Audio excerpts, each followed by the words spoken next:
உமக்கு மேல் ஒருவரும் இல்லையே, எல்லோருக்கும் மேலாக உயர்ந்தவர். உமக்கு மேல் ஒருவரும் இல்லையே. அல்லேலூயா, அல்லேலூயா, அல்லேலூயா. கர்த்தர் உங்களை கவனித்துக் கொண்டே இருக்கிறார். உங்களுக்கு ஒரு தீங்கும் அணுக விட மாட்டார். ஆனால் பிசாசுக்கு விருப்பம் உங்களை அடித்து நொறுக்கிறணும். உங்கள் ஆவி, ஆத்மா, சரீரம் எல்லாவற்றையும் கெடுக்க வேண்டும். இதுதான் பிசாசுடைய விருப்பம்.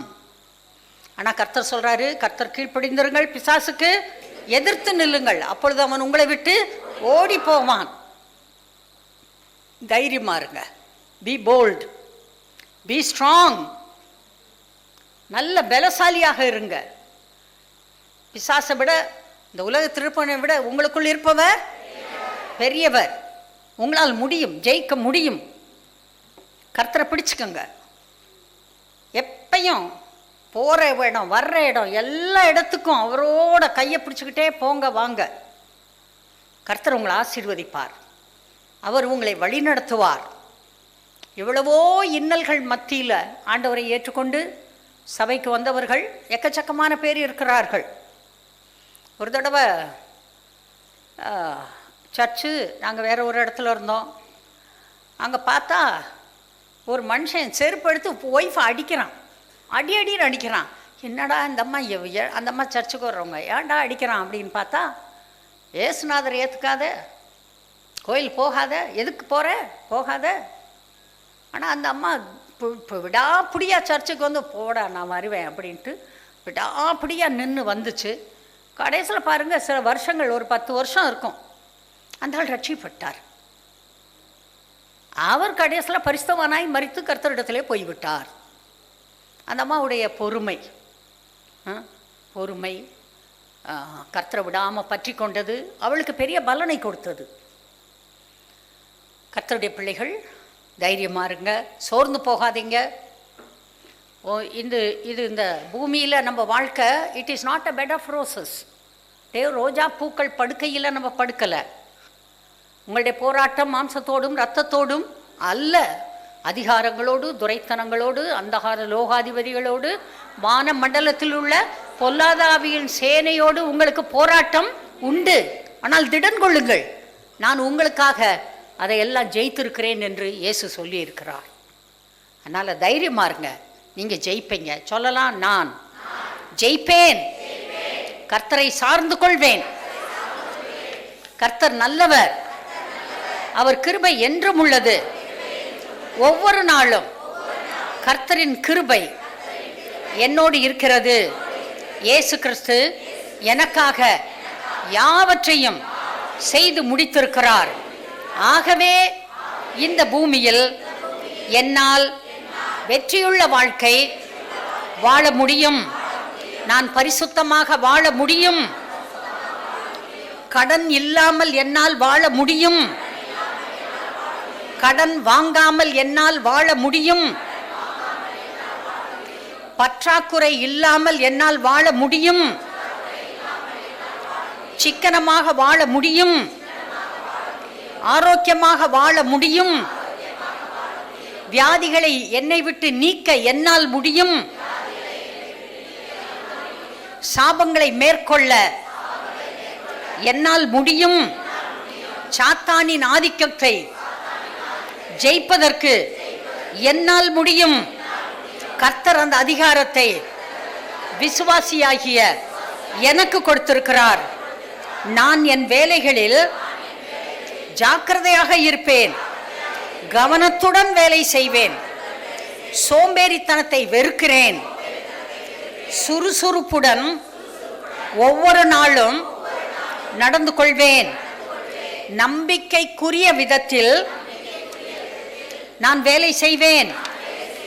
என்னுடைய அதிகாரிகள் திருப்தி அடையும்படி நான் வேலை செய்வேன். என் சுய தொழிலை ஒழுங்காக நடத்துவேன். என் பிள்ளைகள் கர்த்தரால் போதிக்கப்பட்டிருப்பார்கள். நான் போதிப்பேன், அவர்கள் போதிக்கப்படுவார்கள். என் பிள்ளைகளின் சமாதானம் எனக்கு பெரிதாயிருக்கும். என் பிள்ளைகளை நடத்த வேண்டிய வழியில் நான் அனுதினமும் நடத்துவேன். ஒவ்வொரு காரியத்திலும் ஒழுங்காக நடத்துவேன். அவர்கள் முதிர் வயதிலும் அந்த போதனைகளை கைவிடாமல் இருப்பார்கள் என்று கர்த்தர் சொல்லி இருக்கிறார். எனவே என் பிள்ளைகளுக்கு முக்கியத்துவம் கொடுப்பேன். பயப்பட மாட்டேன், சந்தேகிக்க மாட்டேன். என் பிள்ளைகள் என் பந்தியை சுற்றிலும் ஒலிவ மர கன்றுகளைப் போல இருப்பார்கள். என் சந்ததி பூமியில் பலத்திருக்கும். என் வம்சம் ஆசீர்வதிக்கப்படும். ஏனென்றால் நான் செம்மையானவன். செம்மையானவர்களுடைய வம்சம் ஆசீர்வதிக்கப்படும் என்று கர்த்தர் சொல்லி இருக்கிறார். கர்த்தருடைய போதகத்தை நான் மறக்க மாட்டேன். என் இருதயம் அவருடைய கட்டளைகளை காத்து கொள்ளும். கிருபையும் சத்தியமும் என்னை விட்டு விலகுவதற்கு நான் விடமாட்டேன். கர்த்தருடைய கட்டளைகள் எனக்கு இந்த பூமியிலே நீடித்த நாட்களையும் தீர்க்காயுசையும் சமாதானத்தையும் பெருக பண்ணும். நீடித்த நாட்கள், தீர்க்காயுசு, சமாதானம் எனக்கு பெருகும். Hallelujah. Okay, God bless you. கதை, நான் சாஃப்ட்வேர் இன்ஜினியர் இருந்தபோது இந்த கார்ப்பரேட் வேர்ல்டில் ஒரு வருஷமும் புதுசாக ட்ரெயின் பண்ணுறதுக்கு, இப்போ ஸ்கூலில் படித்து முடிச்சோன்னு வேலைக்கு போயிட்டால் படிக்கிறது நின்றுறாது. ஸோ ஒரு வருஷமும் அப்ஸ்கில் பண்ணுறதுக்கு, புதுசாக படிக்கிறதுக்கு இவ்வளோ செலவுன்னு இருக்கும். அவள் பார்த்திங்கன்னா எங்களை ஒரு கோர்ஸுக்கு கூப்பிட்டு போகிறாங்க. எங்கள் கம்பெனிலேருந்து ஒரு 20 பேர் நல்ல காசு கொடுத்து அந்த ட்ரைனிங் கூப்பிட்டு போகிறாங்க. அந்த ட்ரைனிங் போனால் நம்ம 2-3 நாள். ட்ரெயினர் நாங்கள் போனோன்னு சொல்கிறது, இந்த கான்செப்ட் ரொம்ப கஷ்டம், இது புரியவே புரியாது, நான் ரொம்ப கஷ்டப்பட்டு படித்தேன், எனக்கு இன்னும் புரிஞ்சான்னு தெரியலை. ஸோ இது கேட்டவுடனே அந்த 20 பேருக்கு நாங்கள் போன எங்களுக்கு எப்படி இருக்கணும், ஐயோ உனக்கே தெரிலண்ணா, எங்களுக்கு நீ என்ன சொல்லி தருவ, எங்களுக்கு என்ன புரியும். இது ஒரு வேளை மைண்டில் இருக்கலாமா இருக்கும். ஒரு பெரிய ஃபிசிஸ்ட் என்ன சொல்லியிருக்காருன்னா, இது பயங்கரமான கான்செப்ட், உலகத்தில் இது பயங்கரமான தியரம், இது பயங்கரமான கான்செப்ட், இது ஒருத்தவங்களுக்கு சொல்லித்தர முடியாதுங்கிறது ஒன்று கிடையவே கிடையாதான். ஒருத்தர் ஒரு கான்செப்டை மாஸ்டர் பண்ணுனா அதோட எஃபெக்ட் எப்படி இருக்கும்னா, ஒரு 5ஆம் கிளாஸ் படிக்கிற பையனுக்கு கூப்பிட்டு அவனுக்கு தெரிகிற பாஷையில் அதை விளக்க முடிகிற மாதிரி இருக்கணுமா. சரிங்களா? நம்மளுக்குள்ளே இருக்க ஆவியானவர் இந்த வசனத்தை வாசிக்கும்போது எந்த அளவுக்கு குழந்தைக்கு எக்ஸ்பிளைன் பண்ணணுமா எக்ஸ்பிளைன் பண்ணுவார். இந்த வாரத்துக்கான மெசேஜ், ஆவியானவர் எனக்கு என்ன வெளிச்சமும் புரிதலும் தந்தாரோ அது மாதிரி ரெட்டிப்பாக உங்களுக்கு தருவார். சரிங்களா? ஞானம், இந்த வாரம் நம்ம பார்க்க போகிறது ஞானம். இதை பற்றி ரொம்ப அதிகமாக பேசப்படுறதில்ல அப்படின்னு நான் நினைக்கிறேன். இந்த ஞானம் அப்படின்னு சொல்லும்போது நம்ம ஏதோ படிப்புனால் வர்றது, நான் டாப் இன்ஜினியரிங் காலேஜில் படிச்சிட்டேன், நான் ஒரு ஐஐடிஎன், நான் ஒரு ஐஏஎம், எனக்கு ஞானம் இல்லை. அது படிப்பு அறிவு, ஞானம் இருக்காது. நான் ஏன் அவ்வளோ சிம்பிளாக சொல்ல முடியும் அப்படின்னா, ஒரு 12th நல்ல மார்க் எடுத்து நீட் பாஸ் பண்ணி டாக்டராகி இன்னும் ஹையர் எஜுகேஷனில் படிச்சுட்டு ட்ரீட்மெண்ட் தரக்கூடிய ஒரு டாக்டர் வெளியில் வந்து டீ கடையில் ஒரு டீயும் தம்மும் அடிக்கிறார். அவர் படிக்கலையா? அவருக்கு அறிவில்லையா? ஒரு பஃப் சிகரெட் குடிக்கிறது மட்டும் இல்லை, ஈவன் பாசிவ் ஸ்மோக்கர், சிகரெட் குடிக்கிறவங்க பக்கத்தில் இருக்கவங்க கூட அந்த பார்ட்டிகிள்ஸ்லாம் ரொம்ப ஹெவி பார்ட்டிக்கிள். சிகரெட் யாராவது ஊதி உணவு வைப்பாங்க, அப்படியே வானத்தில் பறக்காது, அது கீழே செட்டில் ஆகிற மாதிரி இருக்கும், ஹெவி பார்ட்டிக்கிள். அதனால் சிகரெட் குடிக்கிறவங்க பக்கத்தில் இருந்தால் கூட அவங்க பாசிவ் ஸ்மோக்கர், அவங்க லங்ஸ் அஃபெக்ட் பண்ணப்படும். அவ்வளோ படிச்சிருக்கார், அவ்வளோ அறிவுள்ளவர், ஆனால் ஞானம் இல்லை. இன்னொரு சின்ன எக்ஸாம்பிள், இங்கிலீஷ் மீடியம் ஸ்கூலில் ஒரு டீச்சர் சொல்கிறாங்க, ஏய் நீ இருக்கிறது இங்கிலீஷ் மீடியம், இங்கிலீஷில் தான் பேசணும். அவங்க என்ன பாஷையில் சொல்கிறாங்க? தமிழில் சொல்கிறாங்க. இன்ஸ்ட்ரக்ஷன் தெரியுது, அறிவு இருக்குது, அங்கே ஞானமாக செயல்படுறாங்கன்னா இல்லை. சரிங்களா? இப்போது யாக்கோபு 1:5. யாக்கோபு 1:5 வாசித்தீங்கன்னா, சிஸ்டர் மைக் இருக்கா? யாக்கோபு 1:5. யாக்கோபு 1:5. உங்களில் ஒருவன் ஞானத்தில் குறைவுள்ளவனாய் இருந்தால் யாவருக்கும் சம்பூர்ணமாய் கொடுக்கிறவரும் ஒருவரையும் கடிந்து கொள்ளாதவருமாகிய தேவனிடத்தில் கேட்க கடவன், அப்பொழுது அவனுக்கு கொடுக்கப்படும். ஓகே, ஞானத்தில் குறைவு அப்படின்னு யாராவது நினச்சா கேட்கலாமா? கேட்டால் அவர் கொடுத்துருவாராம். ஸோ ஃபஸ்ட்டு நம்மளுக்கு ஞானத்தில் குறைவு இருக்குது அப்படிங்கிற ஒரு எண்ணம் வேணும். நான் பயங்கர புத்திசாலி, எனக்கு ஒன்றும் தேவையில்லை அப்படிங்கிறவங்க யாராவது இருப்பாங்களான்னா எனக்கு தெரிஞ்சு இல்லை. சரியா? எவ்வளவு அதிகமாக படிக்கிறோமோ அப்போ இன்னும் நிறையா டவுட்ஸ், இன்னும் அதிகமாக தேடுதல் இருக்கும். அதுதான் உண்மை. அப்போது யாராவதுக்கு குறை அப்படின்னா கேட்டால் சம்பூர்ணமாக தர்றவர் அதை தர்றார். இப்போ இதோட கான்டெக்ஸ்ட் பார்த்திங்கன்னா, யாக்கோபு 1:5 அந்த 1ஆம் வசனத்துலேருந்தே வாசிக்கலாம் சிஸ்டர். இதோட கான்டெக்ஸ்ட் என்னன்னு நம்ம புரிஞ்சுக்கலாம். தேவனுக்கும் கர்த்தராகிய இயேசு கிறிஸ்துவுக்கும் ஊழியக்காரனாகிய யாக்கோபு சிதறியிருக்கிற 12 கோத்திரங்களுக்கும் வாழ்த்துதல் சொல்லி எழுதுகிறதாவது, என் சகோதரரே, நீங்கள் பலவிதமான சோதனைகளில் அகப்படும் போது உங்கள் விசுவாசத்தின் பரீட்சையானது பொறுமையை உண்டாக்கும் என்று அறிந்து அதை மிகுந்த சந்தோஷமாக எண்ணுங்கள். நீங்கள் ஒன்றிலும் குறைவுள்ளவர்களாய் இராமல் பூரணராயும் நிறைவுள்ளவர்களாயும் இருக்கும்படி பொறுமையானது பூரண கிரியை செய்ய கடவது. உங்களில் ஒருவன் ஞானத்தில் குறைவுள்ளவனாய் இருந்தால் யாவருக்கும் சம்பூர்ணமாய் கொடுக்கிறவரும் ஒருவரையும் கடிந்து கொள்ளாதவரும் ஆகிய தேவனிடத்தில் கேட்க கடவன், அப்பொழுது அவனுக்கு கொடுக்கப்படும். ஓகே, இதோட கான்டெக்ஸ்ட் பாருங்க. சோதனை, ட்ரபிள்ஸ், ட்ரையல்ஸ்.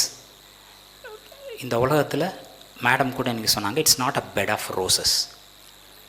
கடந்து போகிற பாதை மரண இருளின் பள்ளத்தாக்கு போல தோணலாம். ஆனால் உங்கள் கூட யார் இருக்குதுங்க? வலது பக்கத்தில் 1000 பேர், இடது பக்கத்தில் 10000 பேர் விழலாம். நீங்கள் உலகத்தில் பார்ப்பீங்க, ஏன்னா இது வீழ்ந்து போன உலகம், நீங்கள் பார்ப்பீங்க. ஆனால் அதில் உங்களோட நிலைப்பாடு, உங்கள் கூட இருக்கவர் யார்? இந்த கிரியேட்டர்ஸ். ஆட்சியே அவங்க பக்கம் இருக்குது. டேய் போடா, ஆண்டவனே நம்ம பக்கம் இருக்கான். ஒரு கிரியேட்டருக்கு இருக்க வெளிச்சம் கூட நம்மளுக்கு இல்லையா? இந்த வசனத்தை வாசிக்கிற நம்மளுக்கு இந்த சோதனை என்ன பண்ணுமா? நான் சோதனையை கேட்டு வாங்குங்கன்னு சொல்லலை, சரியா? சோதனையில் விழவிடாத பார்த்துக்குங்கப்பான்னு சொல்லிட்டு அவரோட மாடல் ப்ரேயர்லேயே சோதனையில் விடவிடாதீங்க அப்படின்னு சொல்லியிருக்காங்க. பட் சோதனை வந்தால் அது என்ன பண்ணுமா? நம்முடைய விசுவாசத்தை டெஸ்ட் பண்ணுமா. அந்த விசுவாசத்தை டெஸ்ட் பண்ணும்போது பேஷன்ஸ், பொறுமை வருமா. கடைசியில் இது ஃபைனல் ரிசல்ட் என்ன? ஒரு நிறைவான முழுமையான ஒருத்தராக இருப்போமா. இப்போது ஒரு சோதனையை கடந்து போகணும், ஆண்டவர் என் கூட இருக்கார், போடா எனக்கு வெற்றி தான், என்ன நடந்தாலும் அதை பற்றி எனக்கு கவலை இல்லை, ஐ வில் டேர்ன் விக்டோரியஸ். இந்த சூழ்நிலை, இந்த பிரச்சனை என்னை வீழ்த்தி போட முடியாது, இதிலேருந்து நான் வெற்றி பெறுவேன், ஏன்னா ஆண்டவர் என் கூட இருக்கார். அவர் இருக்கும்போது எனக்கு அகெயின்ஸ்டாக என்ன நிற்க முடியும்? ஒன்றுமே நிற்க முடியாது இல்லைங்களா? இது வேணும்னா ஞானம் இருக்கணும். அதுக்காக தான் ஞானத்தில் குறைவாக இருந்தால் கேளுங்க, சம்பூரணர் அவர் உங்களுக்கு கொடுப்பார். அப்போது இந்த ஞானமானது பிரச்சனைகள்லேருந்து எப்படி ஃபேஸ் பண்ணுறது, ஆண்டவர் உங்கள் கூடயே இருக்கார் அப்படிங்கிறத உங்களுக்கு தெளிவாக காமிக்கும். இப்போ இதில் நான் 2 விஷயம் நான் இதில் சொல்லணும்னு நினச்சேன். ஒன்று, சிலர் யோசிக்கலாம், எனக்கு போதும், எனக்கு தேவையான ஞானம் இருக்குது அப்படின்னு யாருக்காவது தோணும். இது தோணாதுன்னு தான் எனக்கு தோணுது.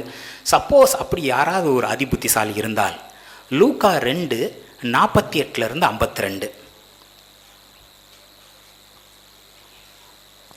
லூக்கா 2:48. தாய் தகப்பன்மாரும் அவரை கண்டு ஆச்சரியப்பட்டார்கள். அப்பொழுது அவருடைய தாயார் அவரை நோக்கி, மகனே, ஏன் எங்களுக்கு இப்படி செய்தாய்?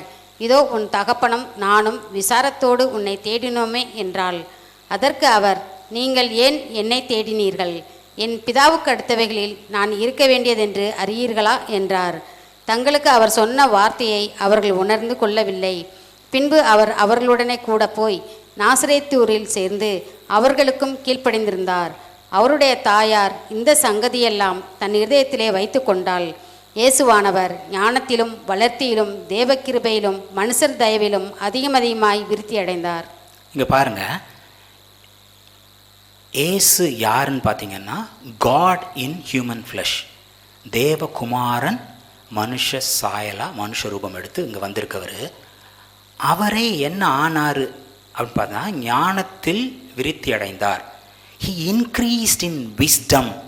அப்போது ஏசு இன்க்ரீஸ்ட் இன் விஸ்டம். உங்களுக்கும் எனக்கும் ஞானத்தில் தேர்றது தேவையா இல்லையா, இது தெளிவாக விளக்கிறோம். ஒன்று. அடுத்து இது வாசிக்கும்போது இன்னும் இதில் 2-3 சின்ன டாட்டட் பாயிண்ட்ஸ். இவர் கேட்குறாராம், என்ன எதுக்கு தேடினீங்க, நான் அப்பாவோட டியூட்டியை தான் பண்ணிகிட்ருப்பேன்னு உங்களுக்கு தெரியாதா அப்படின்னு சொல்கிறாரு.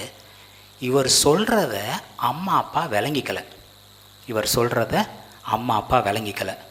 என்ன இவ்வளோ தத்தியாக இருக்காங்க அப்படின்னா பார்த்தாரு.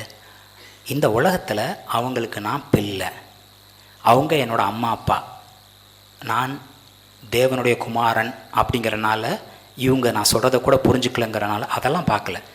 இவங்க என்னுடைய அம்மா அப்பா, அவங்களுக்கு கீழே போய் அடங்கி இருந்தாராம்.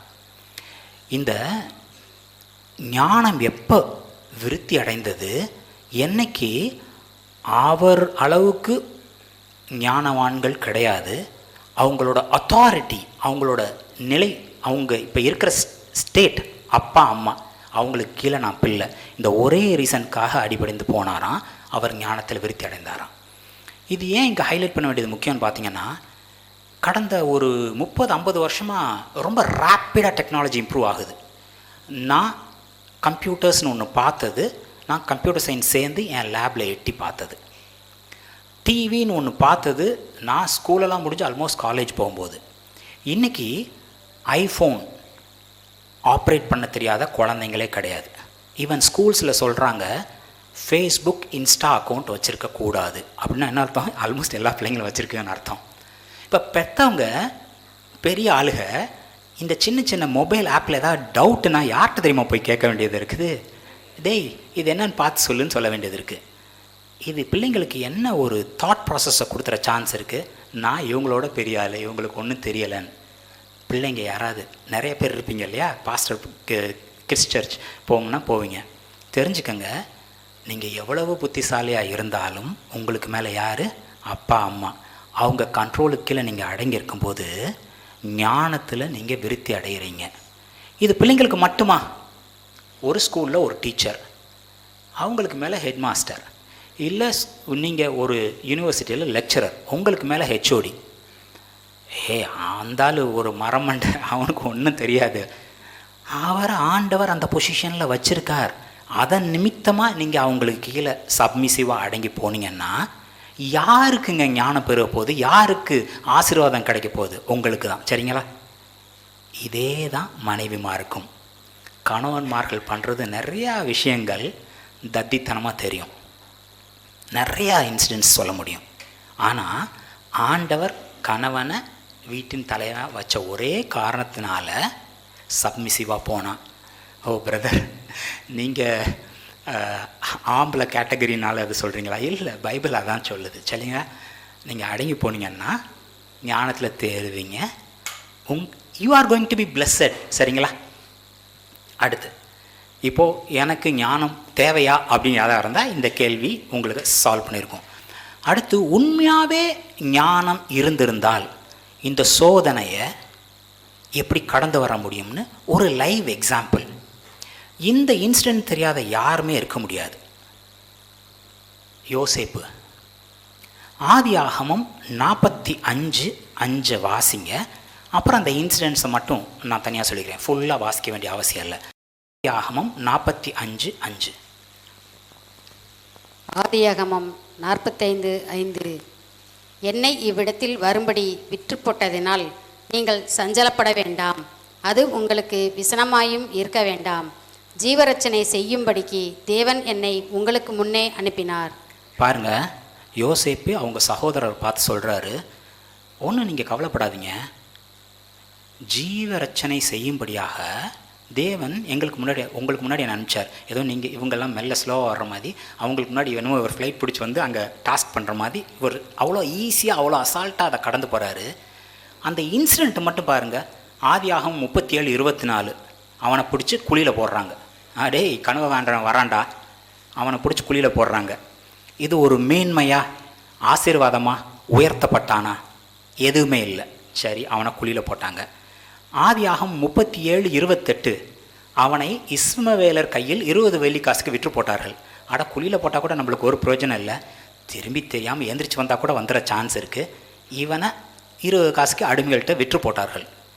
பார்த்திங்கன்னா ஒன்றும் அவன் லெவல் கீழே போகிற மாதிரி தான் இருக்குது. ஒரு பனிஷ்மெண்ட் மாதிரி தான் தெரியுது. இந்த ஒரு தடவை ஒரு குழந்தை வந்து ஊனமாக பிறக்குதுன்னா இதுவன் செய்த குற்றமா இல்லை பெற்றோர்கள் செய்த குற்றமாங்கிற மாதிரி எதனால் ஆண்டவர் தண்டிக்கிறாரா? நம்மளுக்கும் சின்ன பிரச்சனை வந்தால் கூட ஆண்டவர் என்ன வாக்கி வதைக்கிறாரா? இங்கே நடக்கிற இன்சிடென்ட்ஸ்லாம் பாருங்கள். ஆதியாகமம் 37:36 அவனை போய் போத்திபார் என்ற இடத்தில் விற்றார்கள் அடிமையாக. இதை சிம்பிளாக கடந்து போகலாம்.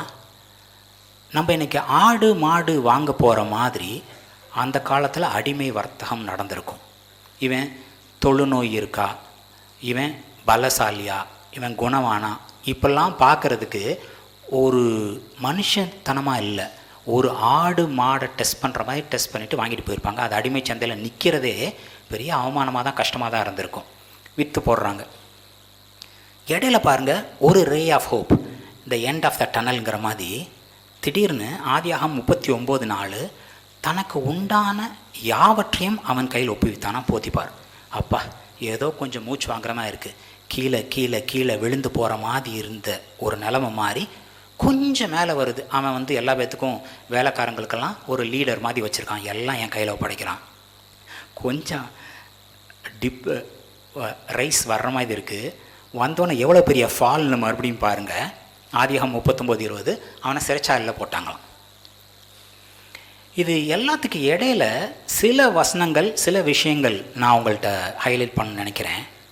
போத்திபார்ட்ட விற்று போட்டாங்கல்ல, விற்று போட்டோன்னே அவன்கிட்ட ஏன் எல்லாத்தையும் உன் கையில் நான் ஒப்படைக்கிறேன்னு போத்திபார் சொன்னான்? எதனால் சொன்னான்னு நினைக்கிறீங்க? இவன் என்ன செஞ்சாலும் ஆசீர்வாதமாக இருக்குது, கர்த்தர் அவன் கூட இருக்காருன்னு அவனுக்கு மட்டும் தெரியலை, அவனை சுற்றி இருக்கவங்களுக்கும் தெரியுது. போத்திபாருக்கு தெரியுது, யோசேப்பு கையில் என்னத்தை கொடுத்தாலும் அது பழுகுது, அது பெருகுது, அது ஆசீர்வாதமாக இருக்குது. இவனுக்கு அது தெரிஞ்சிச்சா யோசேப்புக்கு அப்படின்னு பார்த்தீங்கன்னா, போத்திபாரோட மனைவி இவன் மேல் கண் போட்டால் இருக்கா? அப்போது இவன் சொல்கிறான், தேவனுக்கு விரோதமாக பாவம் செய்வது எப்படி? தேவன் என் கூட இருக்கார். இப்போ நம்மளுக்கு இந்த நடந்த இன்சிடெண்ட்டில் இதில் ஒரு ஃப்ராக்ஷன், 100ல் 1 மடங்கு, ஒரு சின்ன போர்ஷன் நடந்தால் கூட நம்ம எந்த அளவுக்கு நம்ம விசுவாசத்தை காத்துக்கொள்வோம், எந்த அளவுக்கு ஞானமான இருப்போம்னு தெரில. ஆனால் இவனுக்கு தெரியுது, ஆண்டவர் என் கூட இருக்கார், எப்படி அவருக்கு விதமாக பாவம் செய்வேன். அப்போது எந்த அளவுக்கு ஒரு ஞானம்! இவ்வளோ பிரச்சனைகளுக்கு அப்புறம் ஒன்றும் கவலைப்படாதீங்கடா, ஜீவரச்சனை பண்ணுறதுக்காக தான் ஆண்டவர் உங்களுக்கு முன்னாடி என்னை இங்கே அனுப்பிச்சி வச்சார். உங்களை காப்பாற்றுறக்காக, உலகத்தை காப்பாற்றுறக்காக தான் நான் வந்தேன். இவ்வளோ கஷ்டத்தை நீங்கள் கொடுத்தீங்கிறது இல்லை. எந்த அளவுக்கு ஞானம் இருந்திருக்கணும்னு நீங்கள் யோசித்து பாருங்கள். அப்போ ஞானம் இருந்தால் எல்லா பேரும் பிரச்சனை, கஷ்டம் அப்படின்னு தான் பார்ப்போம். இவன் அதை எதுவுமே பார்க்கல. இவன் he is looking towards the final கோல். ஆண்டவர் என் கூட இருக்கார், ஐ வில் பி விக்டோரியஸ். பார்வோனுக்கு அடுத்த லெவலில் வேறு தான், எனக்கு அடுத்த நீதான்னு சொல்லிட்டு இவன் இந்த கஷ்டத்தை எதையுமே பார்க்கல. இதைத்தான் அந்த யாக்கோபு 1லேருந்து நீங்கள் பார்த்தீங்கன்னா, சோதனை உங்களோட விசுவாசத்தை டெஸ்ட் பண்ணும். அந்த டெஸ்ட் பண்ணுற இதுதான் உங்களுக்கு பேஷன்ஸை கொடுக்கும், பொறுமையை கொடுக்கும். அந்த பொறுமை பரிபூர்ணமாகும்போது நீங்கள் நல்லா இருப்பீங்க. இதெல்லாம் வேணுமா? அப்போது ஞானத்தை கேளுங்க. இது விளங்கலையா? அப்போது ஞானம் குறைவாக இருக்குன்னு அர்த்தம். ஆண்டவர் என் கூட இருக்கார், எனக்கு ஒரு கஷ்டம் இல்லை, I'm living a victorious life அப்படிங்கிற ஃபீலிங் உங்களுக்கு இருக்கணும். இல்லைன்னா கேளுங்க, அவர் ஞானத்தை தருவார். சரிங்களா? இப்போ ஞானம்னு பேசிட்டு சாலமனை பற்றி பேசாமல் இருக்க முடியாது இல்லைங்களா? 1 ராஜாக்கள் 4:29-30 1 ராஜாக்கள் 4 29-30. 1 ராஜாக்கள் 4:29. தேவன் சாலமோனுக்கு மிகுதியான ஞானத்தையும் புத்தியையும் கடற்கரை மணலத்தனையான மனோவிருத்தியையும் கொடுத்தார். சகல கிழக்கத்தி புத்திரரின் ஞானத்தையும் எகிப்தியரின் சகல ஞானத்தையும் பார்க்கிலும் சாலமோனின் ஞானம் சிறந்ததாய் இருந்தது. ஓகே, இப்போது நம்ம பிள்ளைங்களெல்லாம் படிங்கன்னு சொல்லுவோம் இல்லைங்களா? படிக்கணும், நானும் என் பசங்களை படிங்கன்னு சொல்கிறேன். ஆனால் அது இல்லை அவங்களுக்கு ஞானத்தை கொடுக்கறது. இங்கே பார்த்தீங்கன்னா எகிப்து இன்னைக்கு வரைக்கும் அந்த மம்மீஸ்ன்னு சொல்லுவோம்ல, அந்த இறந்த உடல்லேருந்து ஈவன் மூளையை கூட சக் பண்ணி எடுத்துட்டு பாடம் பண்ணி வச்சுருக்காங்க. இன்னும் அந்த உடல் அழுகாமல் ஒன்றும் இது இல்லாமல் ஜஸ்ட்டு ஒரு நல்ல இப்போ பார்த்தா கூட அந்த ஸ்ட்ரக்சர் தெரிகிற அளவுக்கு வச்சுருக்காங்க. எந்த அளவுக்கு அவங்க ஞானவானா அப்போவே இருந்திருக்க முடியும் இன் மெடிசனில். பாபிலோன் அந்த காலத்தில் இஸ்ரேல் ஒன்றுமே கிடையாது, ஒரு சின்ன தேசம். பாபிலோன் இன்றைக்கி யூஎஸ், சைனா இப்படி சொல்கிற அளவுக்கு ஒரு ஸ்பெக்டாக்குலர் நேஷன்னா அப்போ பாபிலோன். பெரிய புத்திசாலிகள் யாருன்னு பார்த்தா அந்த காலத்தில் கன்ஃபியூசியஸ், இந்த சைனீஸ் கொஞ்சம் பேரை லிஸ்ட்டு சொல்லுவாங்க. இன்னும் கூட அந்த சைனாவில் இருக்க ஒரு ராஜா, அந்த பெரிய ஆள் எழுதின ஒரு கான்செப்ட் பெரிய புத்தகமாக இன்றைக்கு வரைக்கும், த ஆர்ட் ஆஃப் வார் அப்படிங்கிறது இன்றைக்கி வரைக்கும் போயிட்டுருக்கு. இவங்க எல்லா புத்திசாலித்தனத்தை விட யார் அதிக புத்திசாலியாக இருந்ததா? சாலமோன். என்ன சாலமோன் சாதிச்சிட்டாரு? சாலமோனுக்கு அப்போ வயசு என்னன்னு பார்த்தீங்கன்னா, பைபிள் ஸ்காலர்ஸ் 18-22, 20 இருக்கலாம், 18-22 இந்த ரேஞ்சுக்குள்ளே தான் சொல்கிறாங்க சாலமன் ராஜாவாக ஆன பொழுது. சரிங்களா? அப்போது சாலமன் எல்லா உலகத்தில் இருக்க எல்லாத்த காட்டிலும் நல்ல ஞானவானா இருந்தானா. கொடுத்தது அவர். இன்றைக்கி ஏசு ஒரு இடத்துல சொல்லியிருப்பார், அந்த குவீன் ஆஃப் ஷீபா, சாலமன் இவ்வளோ ஞானவானினோன்னா அதை கேட்டுட்டு அவனை டெஸ்ட் பண்ணுறதுக்காக ஒரு அம்மா வரும், டெஸ்ட் பண்ணிவிட்டு நிறையா பரிசு பொருள்லாம் கொடுத்துட்டு போகும். அந்த அம்மா இன்றைக்கி குற்றம் பிடிக்கும். ஏன்னா சாலமனோட ஒரு பெரியவர் இங்கே இருக்கார், ஞானி இங்கே இருக்கார். இன்றைக்கி அவருக்கு ஈக்குவலண்ட்டான தேற்றவாளர் நம்மளுக்குள்ளே இருக்கார். சரிங்களா? நம்மளுக்கு ஞானம் வேணும்னு கேட்டால் போதும். இப்போது நான் சொன்னேன், சாலமனோட ஞானி ஏசு கிறிஸ்து, ஏசு கிறிஸ்துக்கு ஈக்குவலண்ட்டான தேற்றவாளர் ஆவியானவர் நம்மளுக்கு இருக்கார். அப்படி சொல்லும்போதே அப்போ சாலமனோட நான் ஞானியாக இருக்கணும்ல பிரதர் அப்படின்னு யாருக்கா கேள்வி வரலாம். சரிங்களா? அப்போ ஆவியானவர் எனக்கு இருக்காரு, ஆட்டோமேட்டிக்காக ஞானம் வந்துருமா? நம்ம வர்ற ஸ்லைட்ஸில் நம்ம பார்ப்போம். சரிங்களா? எப்படி சாலமோனுக்கு இப்படிப்பட்ட ஞானம் வந்தது? 1 ராஜாக்கள் 3:5-14. 1 ராஜாக்கள் 3:5. கிபியோனிலே கர்த்தர் சாலமோனுக்கு ராத்திரியில் சொப்பனத்தில் தரிசனமாகி, நீ விரும்புகிறதை என்னிடத்தில் கேள் என்று தேவன் சொன்னார். அதற்கு சாலமோன், என் தகப்பனாகிய தாவீது என்னும் உமது அடியான் உம்மை பற்றி உண்மையும் நீதியும் மனநேர்மையுமாய் உமக்கு முன்பாக நடந்தபடியே தேவரீர் அவருக்கு பெரிய கிருபை செய்து அந்த பெரிய கிருபையை அவருக்கு காத்து இந்நாளில் இருக்கிறபடியே அவருடைய சிங்காசனத்தில் வீற்றிருக்கிற ஒரு குமாரனை அவருக்கு தந்தீர். இப்போதும் என் தேவனாகிய கர்த்தாவே, தேவரீர் உமது அடியேனை என் தகப்பனாகிய தாவீதின் ஸ்தானத்திலே ராஜாவாக்கினீரே. நானோவென்றால் போக்குவரவு அறியாத சிறு பிள்ளையாய் இருக்கிறேன். நீர் தெரிந்து கொண்டதும் ஏராளத்தினால் எண்ணிக்கைக்கு அடங்காததும் இலக்கத்துக்கு உட்படாததுமான திரளான ஜனங்களாகிய உமது ஜனத்தின் நடுவில் அடியேன் இருக்கிறேன். ஆகையால் உமது ஜனங்களை நியாயம் விசாரிக்கவும் நன்மை தீமை இன்னதென்று வகையேற்கவும் அடியேனுக்கு ஞானமுள்ள இருதயத்தை தந்தரலும். ஏராளமாயிருக்கிற இந்த உமது ஜனங்களை நியாயம் விசாரிக்க யாராலே ஆகும் என்றான். சாலமோன் இந்த காரியத்தை கேட்டது ஆண்டவருடைய பார்வைக்கு உகந்த விண்ணப்பமாய் இருந்தது. ஆகையினால் தேவன் அவனை நோக்கி, நீ உனக்கு நீடித்த நாட்களை கேளாமலும் ஐஸ்வர்யத்தை கேளாமலும் உன் சத்துருக்களின் பிராணனை கேளாமலும் நீ இந்த காரியத்தையே கேட்டு நியாயம் விசாரிக்கிறதற்கு ஏற்ற ஞானத்தை உனக்கு வேண்டிக் கொண்டபடியினால் உன் வார்த்தைகளின்படி செய்தேன். ஞானமும் உணர்வுள்ள இதயத்தை உனக்கு தந்தேன். இதிலே உனக்கு சரியானவன் உனக்கு முன் இருந்ததும் இல்லை, உனக்கு சரியானவன் உனக்கு பின் எழும்புவதும் இல்லை. இதுவும் அன்றி நீ கேளாத ஐஸ்வர்யத்தையும் மகிமையையும் உனக்கு தந்தேன். உன் நாட்களில் இருக்கிற ராஜாக்களில் ஒருவனும் உனக்கு சரியானவன் இருப்பதில்லை. உன் தகப்பனாகிய தாவீது நடந்தது போல நீயும் என் கட்டளைகளையும் என் நியமங்களையும் கைக்கொண்டு என் வழிகளில் நடப்பாயாகில் உன் நாட்களை நீடித்திருக்க பண்ணுவேன் என்றார். ஓகே, இப்போ பாருங்கள், யூஸ்வலாக இந்த கனவு அப்படின்னா என்ன சொல்கிறாங்கன்னா, இங்கே நடந்த இன்சிடெண்ட்டில் ஜென்ரலாக உலகத்தரமாக கனவுன்னு என்ன சொல்கிறாங்கன்னா, உங்களுக்கு அந்த இன்சிடெண்ட் நடந்திருக்கணும், இல்லை அதை பற்றி நீங்கள் சிந்திச்சிட்ருக்கணும். இன்னும் சயின்டிஃபிக்காக போனால் இந்த இடத்துல நம்ம சின்ன தம் ட்ரைவ் வச்சு கம்ப்யூட்டர்லாம் ஃபைல்ஸ் மாற்றுவோம்ல, அந்த மாதிரி கம்மியான அளவு இன்ஃபர்மேஷனை வைக்கக்கூடிய ஒரு குட்டி இது இந்த இடத்துல இருக்குது. நம்ம பிரெயின் பெரிய ஏரியா, நம்ம படிக்கிறது டைரெக்டாக மூளைக்கு போகாதான், பிரெயினுக்கு போகாதான். இந்த இடத்துல இருக்க அந்த சின்ன அந்த அந்த ஒரு சேர்த்து வைக்கிற இடத்துக்கு போகும். எப்போ நீங்கள் தூங்குறீங்க இல்லை கம்ப்ளீட்டாக ரிலாக்ஸ்டாக இருக்கீங்களோ அப்போ இங்கேருந்து தேவையானது எல்லாம் உங்கள் மூளைக்கு மாற்றி வைக்கப்படும், தேவையானது. சரிங்களா? அப்போது காலையில் நடந்த இன்சிடெண்ட் ஒன்று நைட்டு உங்கள் மூளையில் ஓடிட்டுருக்கோம். என்னென்னா, ஆண்டவர் க்ரியேட் பண்ண பாடி அந்த ப்ராசஸ் என்ன பண்ணுதுன்னா, இதெல்லாம் ஞாபகமாக இருக்கணுங்கிறதுக்காக, இல்லைன்னா அடுத்த நாள் புதுசாக வாசிக்கும்போது இதெல்லாம் அழிஞ்சு போயிடும், எடுத்துக்கொண்டு போய் பத்திரமான இடத்துல வைக்கிது. அப்போ அந்த நிகழ்வுகள் எல்லாம் திருப்பி நடக்கிற மாதிரி இருக்குது.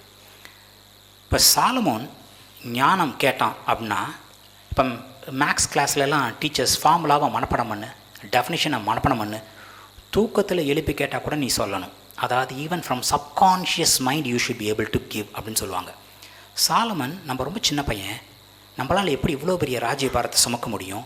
நம்மளுக்கு ஞானம் வேணுங்கிற தாகம் அவனுக்குள்ளே இருந்திருந்திருக்கும். சரிங்களா? ரிப்பீட்டடாக இருந்திருக்கும்.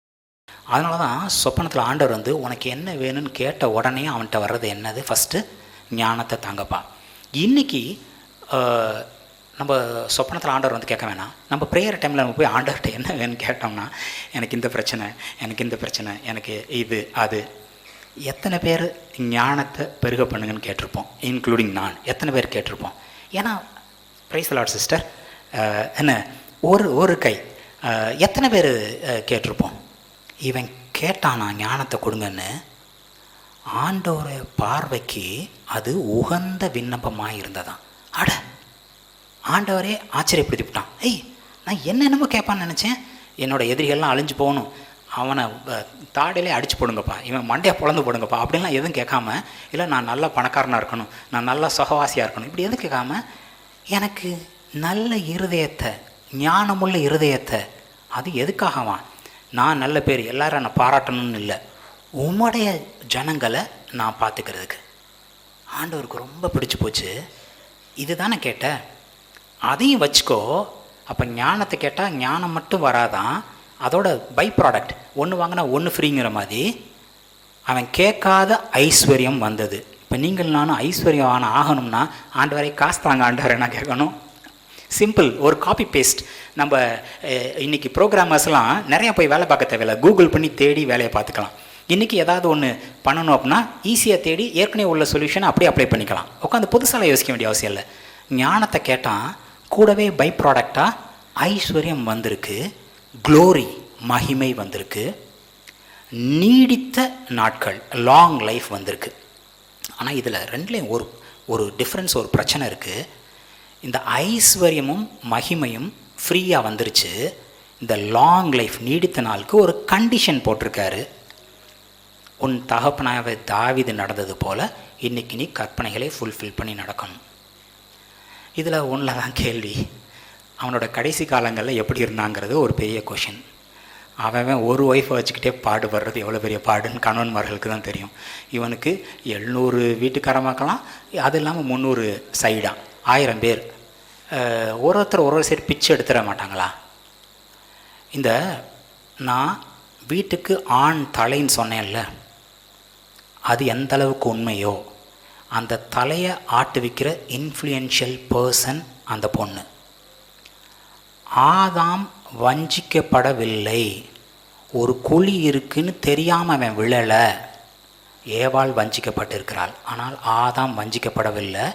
He took side purposefully. என் பெண்டாட்டி தப்பு பண்ணிட்டா, இந்த முட்டா பைய ஆண்டவரே நீர் கொடுத்த பெண்டாட்டி சரியில்லை, அவளை கொஞ்சம் ரிஃபைன் பண்ணி மாற்றி கொடுங்க ஆண்டவரே அப்படின்னு கூட கேட்டிருந்துருக்கலாம். இவன் என்ன பண்ணிட்டான், நீங்களே எனக்கு வேணாம், நான் என் ஒய்ஃப் சைடு போயிடுறேன்னு. ஒரு புருஷன் ஒரு மனைவியானவளை தேர்ந்தெடுக்க வேண்டியது எவ்வளோ முக்கியம்னு பார்த்துக்கோங்க.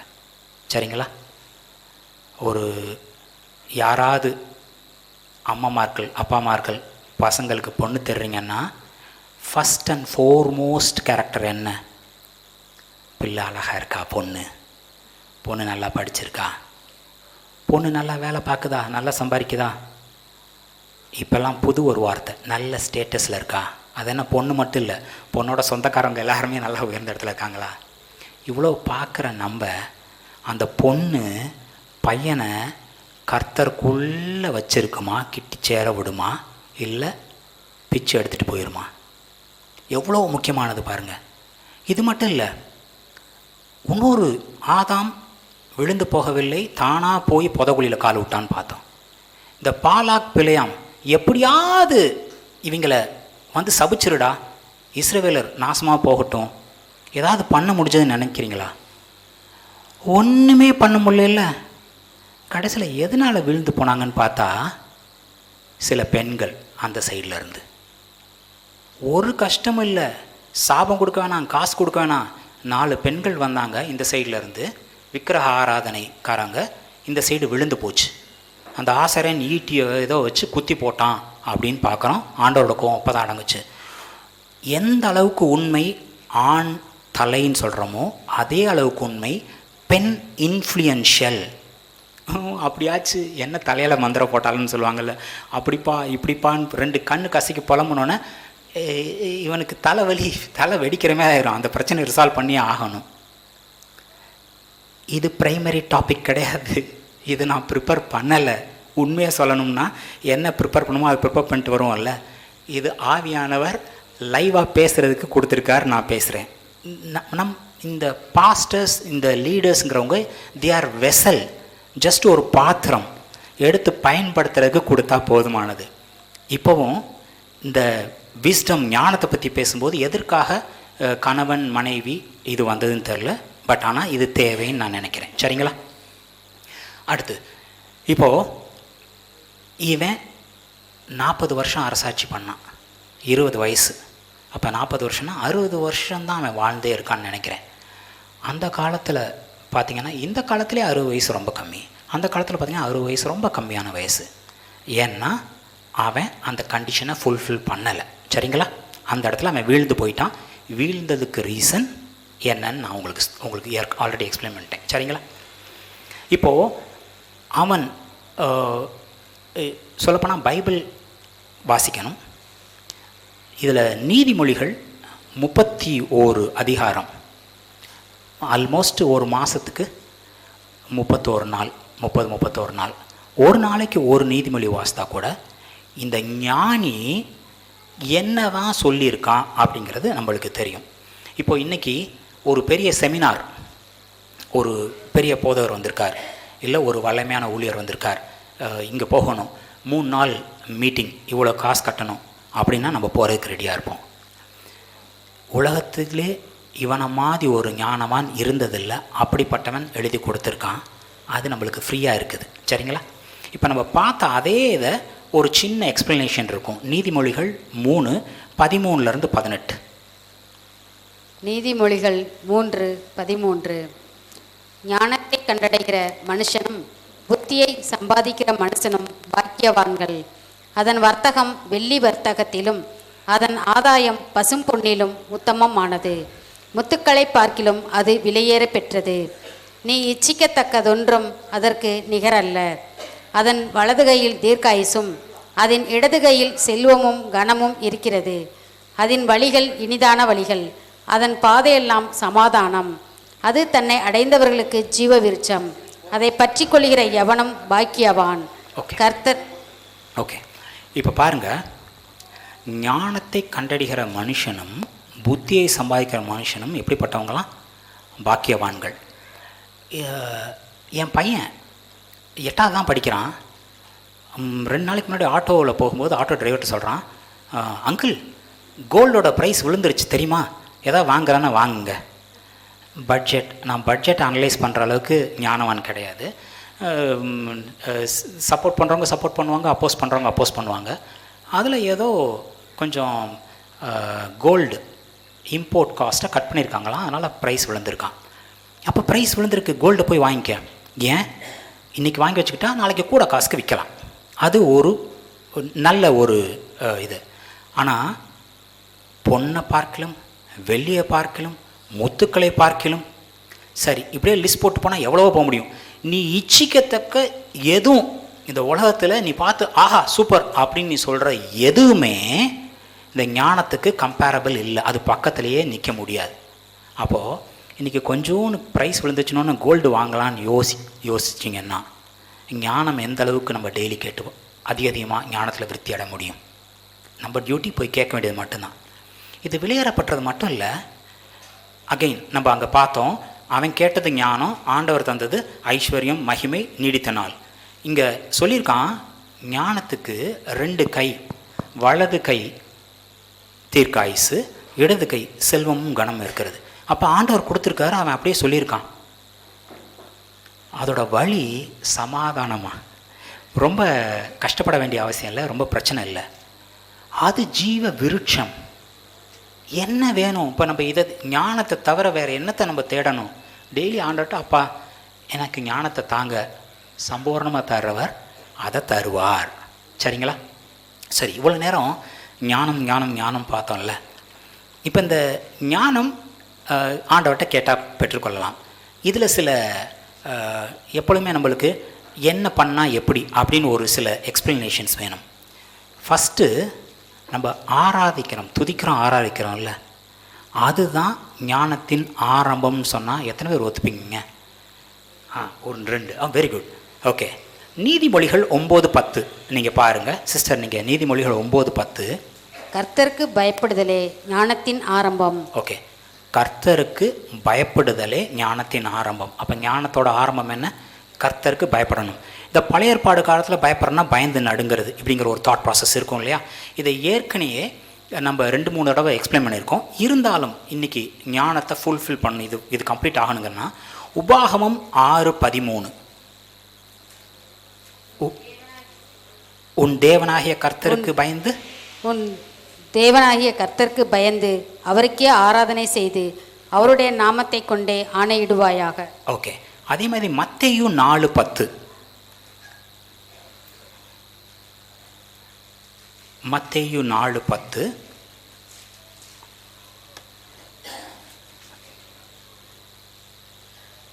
அப்பொழுது இயேசு, அப்பாலே போ சாத்தானே, உன் தேவனாகிய கர்த்தரை பணிந்து கொண்டு அவர் ஒருவருக்கே ஆராதனை செய்வாயாக என்று எழுதியிருக்கிறதே என்றார்.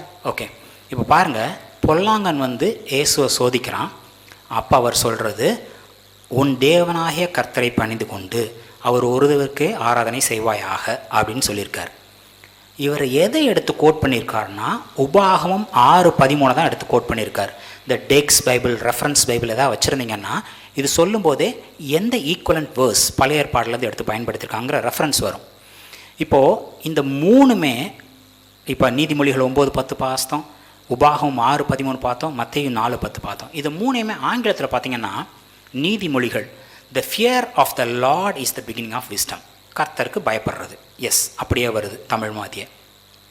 உபாகமம் 6:13 thou shall fear thy God and serve him. என்ன வருது? கர்த்தருக்கு பயந்து அவர் ஒருத்தருக்கே ஆராதனை செய்யும். அப்படியே மத்தேயு 4:10 பார்த்தீங்கன்னா thou shall worship the Lord and him alone you can serve. ஆண்டவரை ஆராதனை செய், அவருக்கு சர்வ் பண்ணு. இப்போ இந்த 3 வசனத்துலையும் காமனாக வர்றது பார்த்திங்கன்னா ஃபியர்னு வரும், பயப்படுறது. இந்த பழைய ஏற்பாடில் பயப்படுறதுங்கிறத ஏசு என்னவா மாற்றி கொடுத்துருப்பாருன்னா வர்ஷிப். கர்த்தரை துதித்து ஆராதித்து அவருக்கு சேவை செய். கர்த்தருக்கு பயந்து அவருக்கு சேவை செய்யுங்கிறத கர்த்தரை துதித்து நல்லா பாட்டு பாடி வர்ஷிப் பண்ணி அவரை சர்வ் பண்ணு. அப்போது இங்கே நீதிமொழிகளில் 9:10 கர்த்தருக்கு பயப்படுதலே ஞானத்தின் ஆரம்பமாக நம்ம இன்னைக்கு எப்படி எடுத்துக்க முடியும்? கர்த்தருக்கு துதி ஆராதனை செய்கிறது தான் ஞானத்தின் ஆரம்பம்.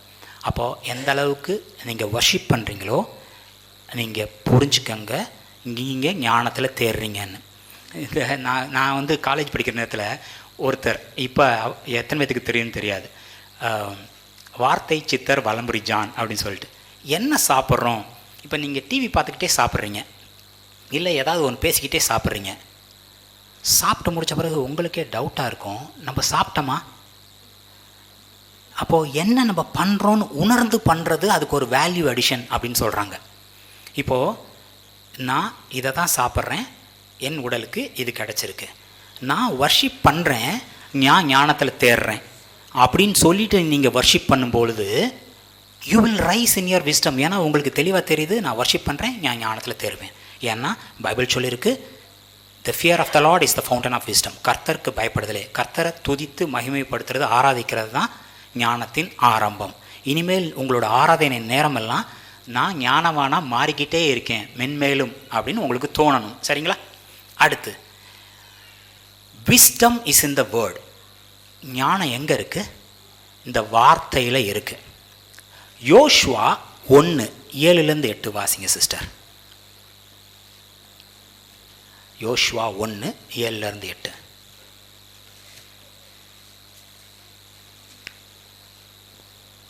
யோசுவா 1:7. என் தாசனாகிய மோசே உனக்கு கற்பித்த நியாயப்பிரமாணத்தின் படியெல்லாம் செய்ய கவனமாய் இருக்க மாத்திரம் மிகவும் பலங்கொண்டு திடமனதாய் இரு. நீ போகும் இடமெல்லாம் புத்திமானாய் நடந்து கொள்ளும்படிக்கு அதை விட்டு வலது இடதுபுறம் விலகாதிருப்பாயாக. இந்த நியாயப்பிரமாண புஸ்தகம் உன் வாயை விட்டு பிரியாதிருப்பதாக. இதில் எழுதியிருக்கிறவைகளின் படியெல்லாம் நீ செய்ய கவனமாய் இருக்கும்படி இரவும் பகலும் அதை தியானித்து கொண்டிருப்பாயாக. அப்பொழுது நீ உன் வழியை வாய்க்க பண்ணுவாய், அப்பொழுது புத்திமானாயும் நடந்து கொள்ளுவாய். இப்போ இங்கே பாருங்கள், நம்ம வாசித்த இந்த 2 வசனத்தில் 2 இடத்துல ஞானவானா புத்திமானா நடந்து கொள்ளுவன் இருக்கு. இது யோசுவா 1:7-8 நம்ம வாசித்தோம். இவன் ஞானவானா புத்திமானா நடந்துக்கணும்னா என்ன பண்ணணும்? நியாயப்பிரமாணத்தை இவன் ஃபாலோ பண்ணணும். இவன் அந்த வார்த்தையை, அந்த வசனத்தை மெடிடேட் பண்ணணும் டே அண்ட் நைட். சரிங்களா? இப்போ நியாயப்பிரமாணம் உங்களுக்காகவும் எனக்காகவும் இயேசு கிறிஸ்து நிறைவேற்றிட்டார். இந்த வார்த்தை வசனம் வாசித்தா நீங்கள் ஞானமாக நடந்துக்க முடியும்னு இதிலேருந்து நீங்கள் புரிஞ்சுக்க முடியும். சரி, அப்போ யோசுவா 1:7-8 முன்னாடி இவன் ஞானவானா இல்லையா அப்படின்னு பார்க்கணும்னா ஜஸ்ட் யோசுவாவுக்கு முன்னாடி உபாகமம் 34:9. உபாகமம் 34:9. மோசே நூனின் குமாரனாகிய யோசுவாவின் மேல் தன் கைகளை வைத்தபடியினால் அவன் ஞானத்தின் ஆவியினால் நிறையப்பட்டான். இஸ்ரவேல் புத்திரர் அவனுக்கு கீழ்ப்படிந்து கர்த்தர் மோசேக்கு கட்டளையிட்டபடியே செய்தார்கள். ஓகே, இங்கே பாருங்கள், நம்ம சொல்லுவோம் இல்லையா, காலையில் தான் சாப்பிட்டேன், மத்தியானம் திரும்பி பசிக்குது சாப்பிட்றேன், நைட்டு திருப்பி சாப்பிட்றேன்.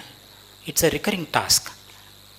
உபாகமம் 34:9 தெளிவாக சொல்லியிருக்கு, மோசே யோசுவா மேலே கை வச்சானா அவனுக்கு என்ன கிடைச்சதான்?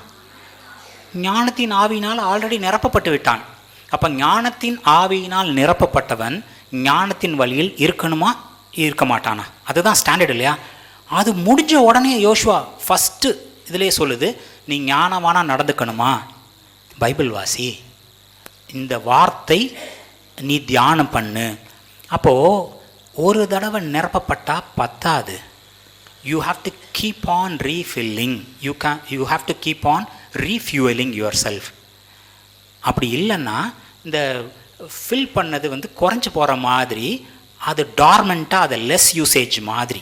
சரிங்களா? அப்படி இல்லைன்னா ஒரு ஞானத்தின் ஆவியினால் நிரப்பப்பட்ட ஒருத்தனை நீ ஞானத்தில் நடக்கணுமாடா இது பண்ணுங்கிற ஒரு இன்ஸ்ட்ரக்ஷன் வந்திருக்க வேண்டிய அவசியம் இல்லை. அடுத்தடுத்து உபாகமம் 34, யோசுவா 1 அடுத்தடுத்து. சரிங்களா?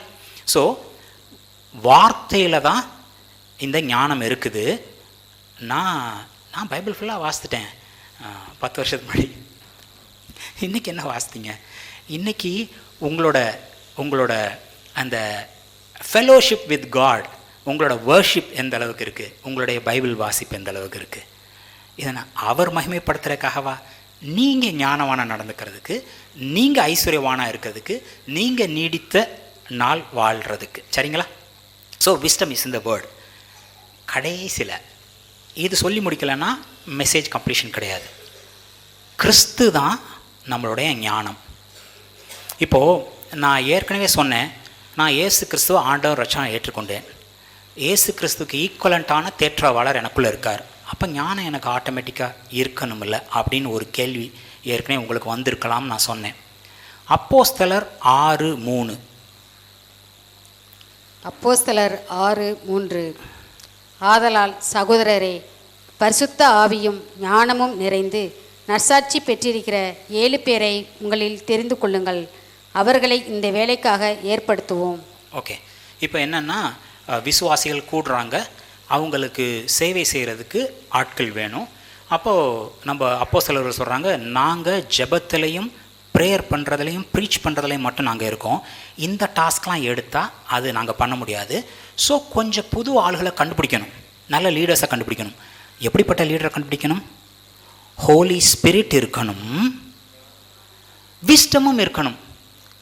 அப்போ ஹோலி ஸ்பிரிட் இருந்தால் விஸ்டம் ஆட்டோமேட்டிக்காக இருந்துரும்னா இதுவும் அதுவும் இருக்கணும்னு சொல்ல வேண்டிய அவசியம் இல்லை, இல்லைங்களா? இன்றைக்கி இயேசு கிறிஸ்து ஆண்டவர் வச்சா ஏற்றுக்கணும். நம்ம எல்லாத்துக்கிட்டையும் தேற்றவாளன் இருக்கார். Holy Spirit is dwelling within us. But ஞானம் ஆட்டோமேட்டிக்காக இருக்கா அப்படின்னா இல்லை, நம்ம தான் கேட்க வேண்டியது இருக்குது. இங்கே அப்போஸ்தலர் 6:3 தெளிவாக சொல்லுது, ஆவியும் இருக்கணும் ஞானமும் இருக்கணும். அப்படிப்பட்ட கொஞ்சம் பேர்த்த கண்டுபிடிக்கலாம் அப்படின்னு சொல்லிட்டு. சரிங்களா? 1. அடுத்து எபேசியர் 1:17-19. எபேசியர் 1:17. நம்முடைய கர்த்தராகிய இயேசு கிறிஸ்துவின் தேவனும் மகிமையின் பிதாவுமானவர் தம்மை நீங்கள் அறிந்து கொள்வதற்கான ஞானத்தையும் தெளிவையும் அளிக்கிற ஆவியை உங்களுக்கு தந்தரல வேண்டுமென்றும், தாம் நம்மை அழைத்ததினாலே நமக்கு உண்டாயிருக்கிற நம்பிக்கை இன்னதென்றும்,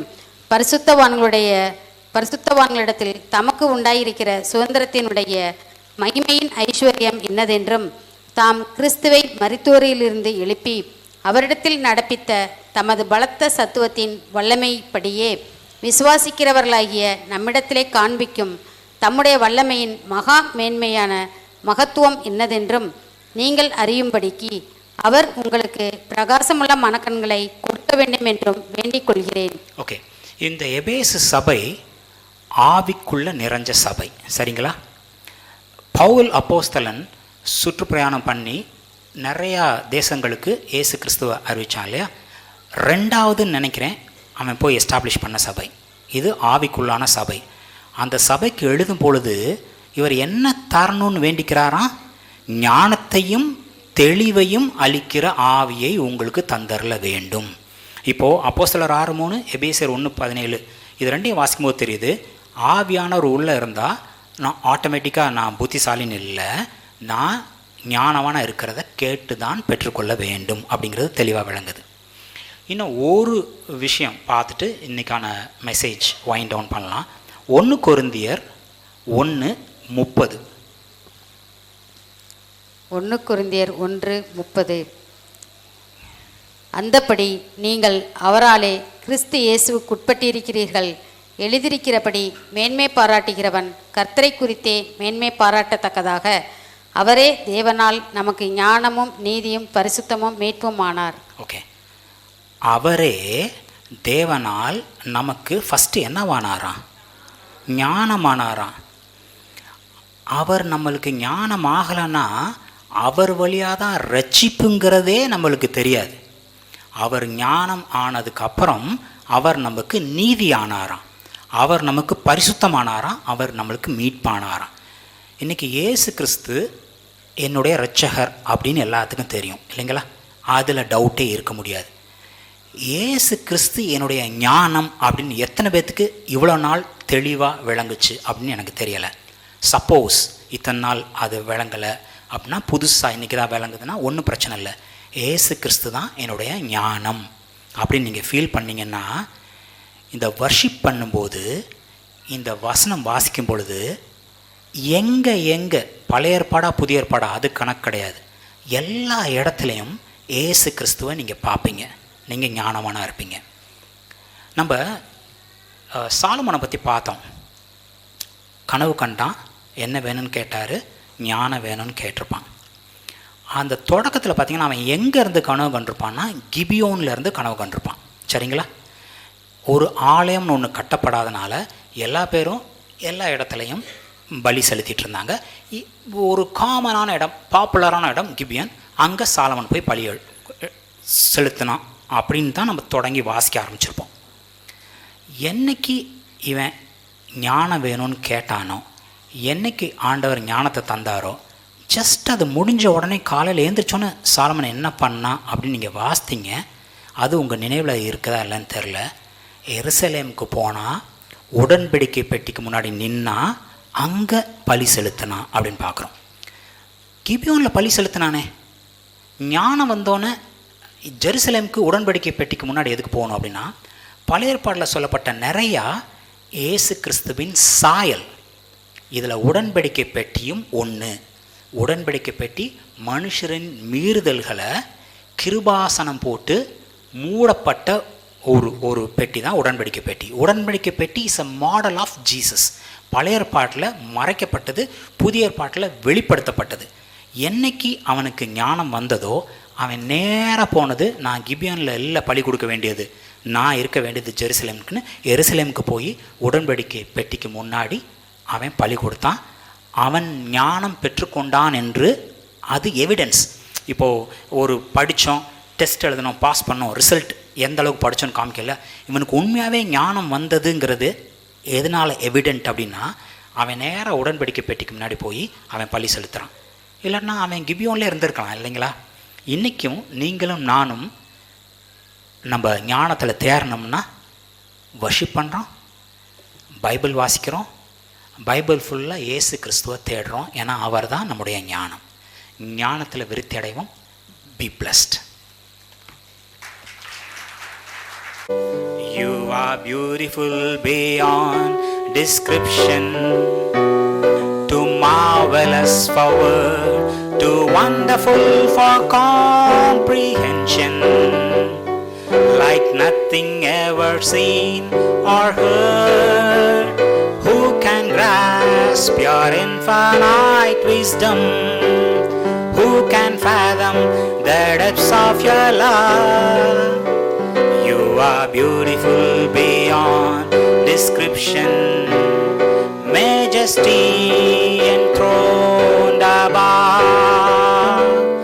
I stand in awe of you.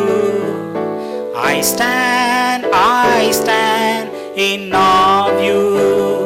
Holy God, to whom all praise is due, I stand in awe of you. You are beautiful beyond description, too marvelous for word, too wonderful for comprehension, like nothing ever seen or heard. Who can grasp your infinite wisdom? Who can fathom the depths of your love? You are beautiful beyond description, majesty enthroned above. I stand in awe of you.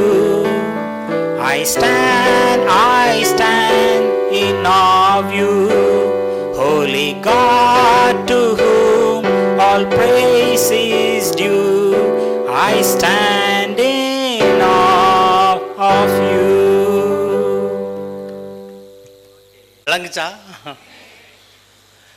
நிதானமாக சரியாக சொல்லியிருக்கிறாங்க. அதனால் நினைக்கிறேன் நீங்கள் அந்த செய்தியை கூட இன்னொரு தடவை கேட்டிங்கன்னா நல்லா இருக்கும்னு நினைக்கிறேன். கேளுங்க. இந்த பாட்டை பேப்பரில் எழுதிக்கிட்டு அதுக்கப்புறமா 2-3 தடவை போட்டு கேட்டு பாடுங்க. அடுத்த வாரமும் இந்த பாட்டை பாடும்போது எல்லாருமா மனதார பாடுறது கரெக்டாக பாடணுமே அப்படிங்கன்னு நினச்சிக்கிட்டு பாடுவோம். அப்புறம் இருதயத்துக்குள்ளே வந்தோன்னா மனதார பாடுறப்ப அந்த வர்ஷிப் ஆராதனை வந்துடும். ஓகே, இப்போ நம்ம செய்தி போகலாம்.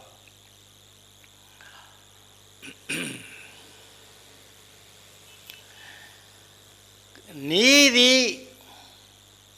கர்த்தருடைய நீதி, அது நம்முடைய நீதி அப்படின்னு பல தடவை கேட்டிருக்கிறோம். அவருடைய நீதி என்ன அப்படிங்கிறதையும் ஒரு வார்த்தை இப்போது நான் சொல்ல விரும்புகிறேன். கர்த்தர் ஒன்று சொல்கிறாரு, மனுஷர்கள் இது ஒன்று இது ஒன்று இது ஒன்று இது ஒன்றுன்னு ஒரு 4 பாயிண்ட் சொல்கிறாங்க. கர்த்தர் இதுதான் சரி, இதை செய்யன்னு சொல்கிறாரு. நம்ம மனுஷர்கள் வேறு யாராவது அந்த அவங்களுடைய ஐடியாவை கேட்டுட்டு, ஆலோசனையை கேட்டுட்டு, இல்லை இதுதானே நல்லா இருக்குது, இதுதான் கரெக்ட், இதுதான் கரெக்டுன்னு சொல்கிறாங்க. கர்த்தர் சொல்கிறார் இதுதான் ரைட்டுன்னு. அவர் சொன்னது தான், அதை ஏற்றுக்கிட்டா அது நீதி, அதுதான் நீதின்னு அவர் சொல்கிறார். இதான் ரைட்டு, இதான் ரைச்சஸ்னஸ், இதான் ரைட்டு, இதான் ரைச்சஸ்னஸ், அதாவது இதான் சரி, இதுதான் நீதி. கர்த்தர் சொன்னது தான் சரி, அதுதான் நீதி. கர்த்தர் சொன்னது தான் சரி, அதுதான் நீதி. யாருடைய நீதி? அவருடைய நீதி. அவர் சொன்னது இப்போ நம்ம ஏற்றுக்கிட்டா அந்த நீதி நமக்கு வருது. அவர் சொன்னதை நாம் ஏற்றுக்கிட்டா அவருடைய நீதி நமக்கு வருது. அதில் 1 கொரிந்தியர் 5 என்ன வாசித்தோம்? நாம் கிறிஸ்துவுக்குள் தேவனுடைய நீதியாகும்படிக்கு, என்னது? தேவநீதி, அவருடைய நீதி. நாம் கிறிஸ்துவுக்குள் தேவனுடைய நீதியாகும்படிக்கு, நம்மளாம் தேவனுடைய நீதி ஆகிறோமா? நாம் கிறிஸ்துவுக்குள் தேவனுடைய நீதியாகும்படிக்கு பாவமரியாதை அவரே நமக்காக பாவமாக்கினார், அது வேறு. ஆனால் இப்போ என்ன அந்த தேவநீதி? What is the richness of God?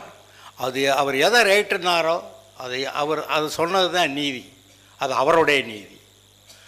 அவர் என்ன சொன்னாரோ அதுதான் நீதி, அது அவருடைய நீதி.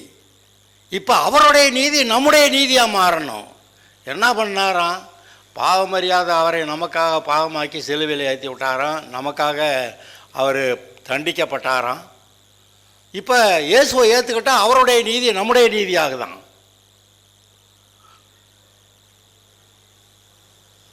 இதை கட்டாயமாக விளங்கியிருக்கணும். கர்த்தர் என்ன சொன்னாரோ அதுதான் சரி, அதான் நீதி, அதுதான் சரி, அதான் நீதி, அவருடைய நீதி. திரும்ப சொல்கிறேன், கர்த்தர் என்ன சொன்னாரோ அதுதான் சரி, அதான் ரைட்டு, அதுதான் அவருடைய ரைச்சஸ்னஸும் கூட, அவருடைய நீதியும் கூட. அவர் என்ன சொன்னாரோ அதான் ரைட்டு. இப்போ மனுஷன் 10 காரியம் பேசுவேன், ரைட்டா? அவர் சொன்னது மாதிரி இருந்தால் அது ரைட்டு, இல்லாட்டினா தப்பு. கர்த்தர் ஒன்று சொல்கிறாரு, அதான் ரைட்டு, அதான் அவருடைய நீதி, ரைச்சஸ்னஸ். இப்போ அவருடைய நீதி நமக்கு வருதுன்னு சொன்னால் அது எப்படி பண்ணார்? அவரை சிலுவையில் ஏற்றி விட்டு நம்முடைய தண்டனை அவர் ஏற்றுக்கிட்டு வந்துட்டார், பாவத்துக்கு பரிகாரம் பண்ணிட்டார். இப்போ அவரை ஏற்றுக்கிட்டா அவருடைய நீதி நம்முடைய நீதியாகுதான்.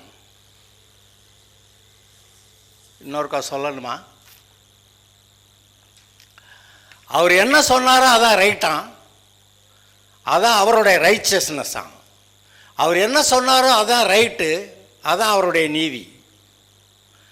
அவர் நமக்காக சிலுவையில் பலியானதுனால நம்ம அவரை ஏற்றுக்கிட்டா அவருடைய நீதி நம்முடைய நீதி ஆகுது. எஸ். ஆனால் இன்னைக்கு சபை இந்த மாதிரி எல்லா விதத்திலும் சரியாக தான் ஏற்றுக்குச்சா? எவ்வளவு குழப்பங்கள் சபையில் இருக்குது தெரியுமா? ரட்சிக்கப்படுறதுக்கு முன்னாடியே நம்ம ஏதாவது நீதியாக நல்ல காரியங்களாக செஞ்சு கர்த்தர்ட்ட நல்ல பேர் வாங்கி அவருடைய நீதிமானாக மாறலான்னு எவ்வளோ முயற்சி பண்ணுற உலகத்தில் இருக்கிற எல்லாரும் எதையாவது செய்கிறாங்க. அவங்க தங்களுடைய நீதினால நீதிமான் ஆகலான்னு ரட்சிக்கப்படலான்னு நினைக்கிறாங்க. ஆனால் இவர் என்ன பண்ணுறாரு, நான் சொன்னது தாண்டா ரைட்டு, நான் சொன்னது தாண்டா நீதி, நான் சொன்னபடி நீ ஏற்றுக்கிட்டேன்னா என்னுடைய நீதியே உனக்கு கிடைக்கும், உனக்கு பரலோகமே கிடச்சிருச்சு அப்படின்றார்.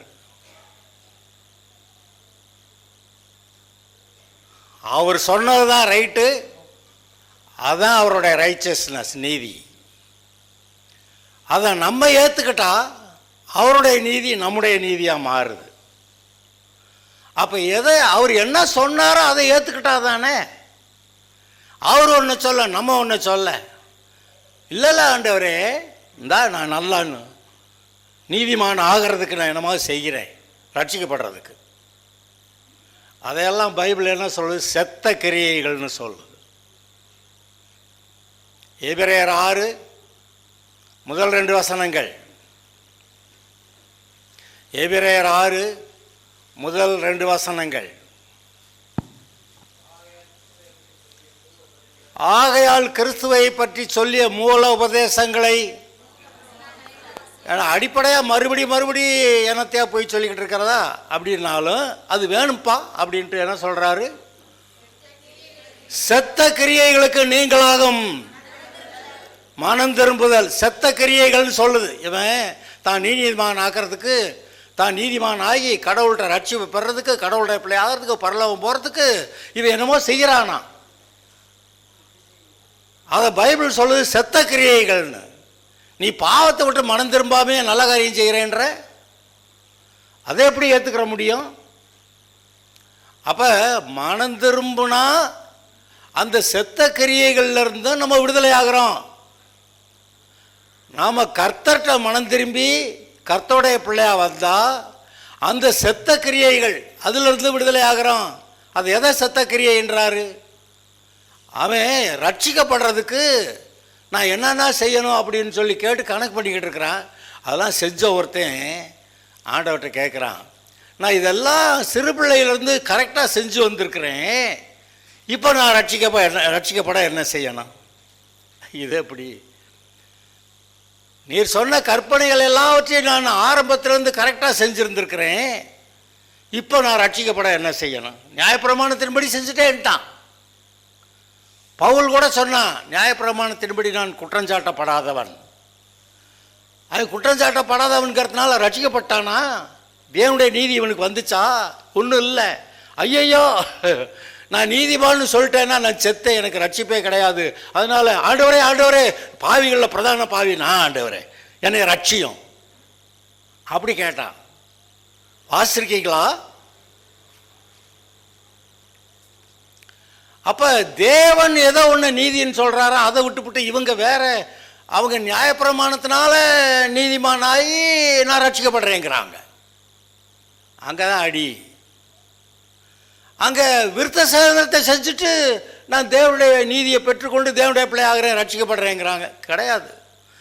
ஏங்க இந்த விருத்த சேதனம் பெற்ற ஆளுங்க எல்லாரும் பரலோகம் போனானுங்களா? விருத்த சேதனம் பெற்ற எல்லாரும் பரலோகம் போனாங்களா? போகலை.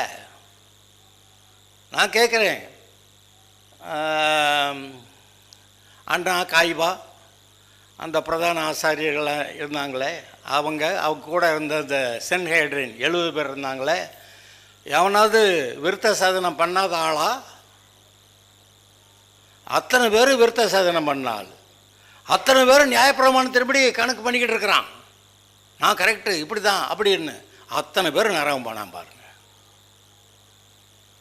அப்போ கர்த்தர் என்ன சொல்கிறாரு, உனக்காக ஒரு ஆடு அடிக்கப்பட்டிருக்குதுடா, உனக்காக ஒரு ஆடு அடிக்கப்பட்டிருக்கிறது, அதுதான் உங்கள் பாவத்தை சுமந்து தீர்க்குது.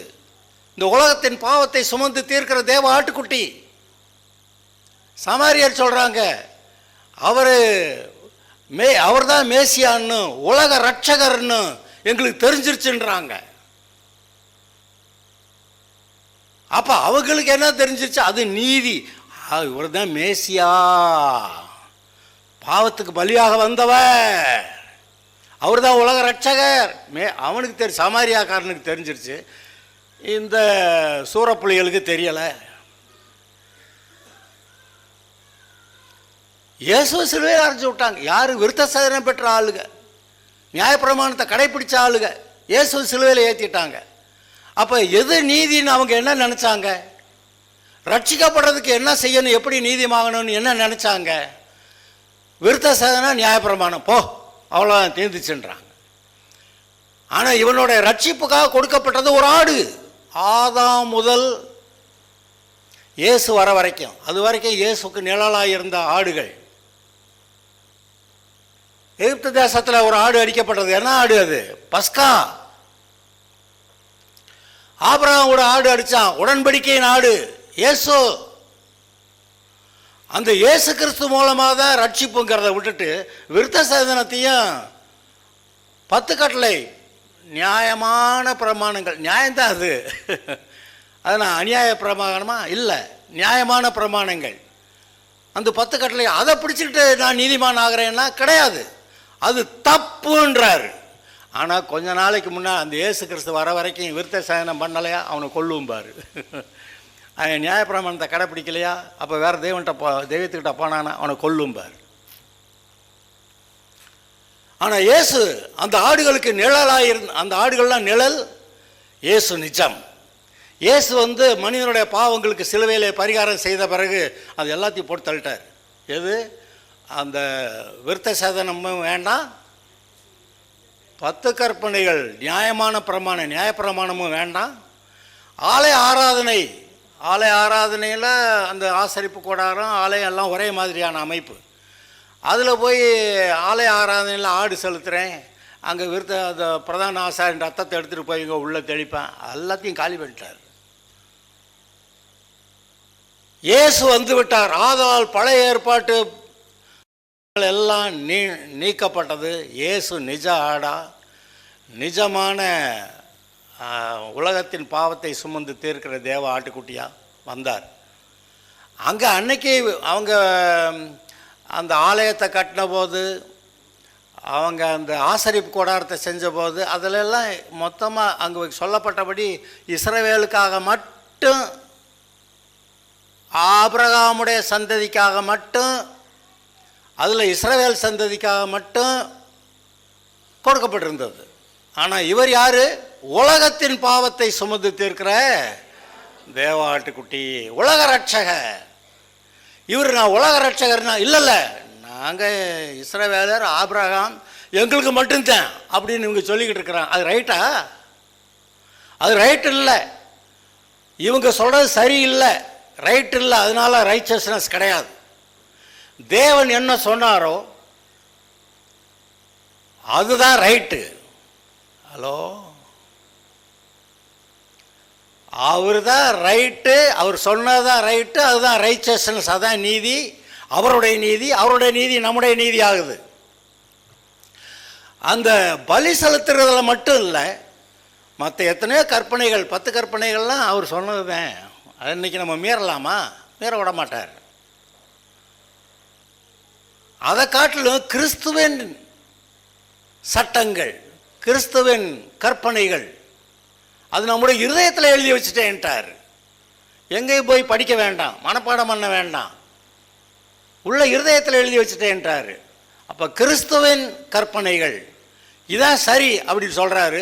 இவன் நான் இல்லை நியாயப்பிரமாணத்துக்கு போகிறேங்கிறான், இல்லை விருத்த சேதனத்துக்கு போகிறேங்கிறான். கர்த்தர் சொல்கிறது ஒன்று, இவன் சொல்கிறது ஒன்று. கர்த்தர் என்ன சொல்கிறாரு? நான் சொல்கிறது தான் கரெக்டு, நான் சொல்கிறது தான் நீதி, அதுதான் நான் சொன்ன வார்த்தை தான் என்னுடைய நீதி. நீ இயேசுவை ஏற்றுக்கிட்டேன்னா அது கர்த்தருடைய நீதி உனக்கு வந்துருச்சு. நீ கிறிஸ்துவுக்குள் தேவனுடைய நீதியாக இருக்கிறாய். அப்புறம் அங்கே கொலோசையரில் 4 வாசிங்கன்னா, உங்கள் ஜீவன் கிறிஸ்துவுடனே கூட தேவனுக்குள் எடுங்க, வாசிங்க.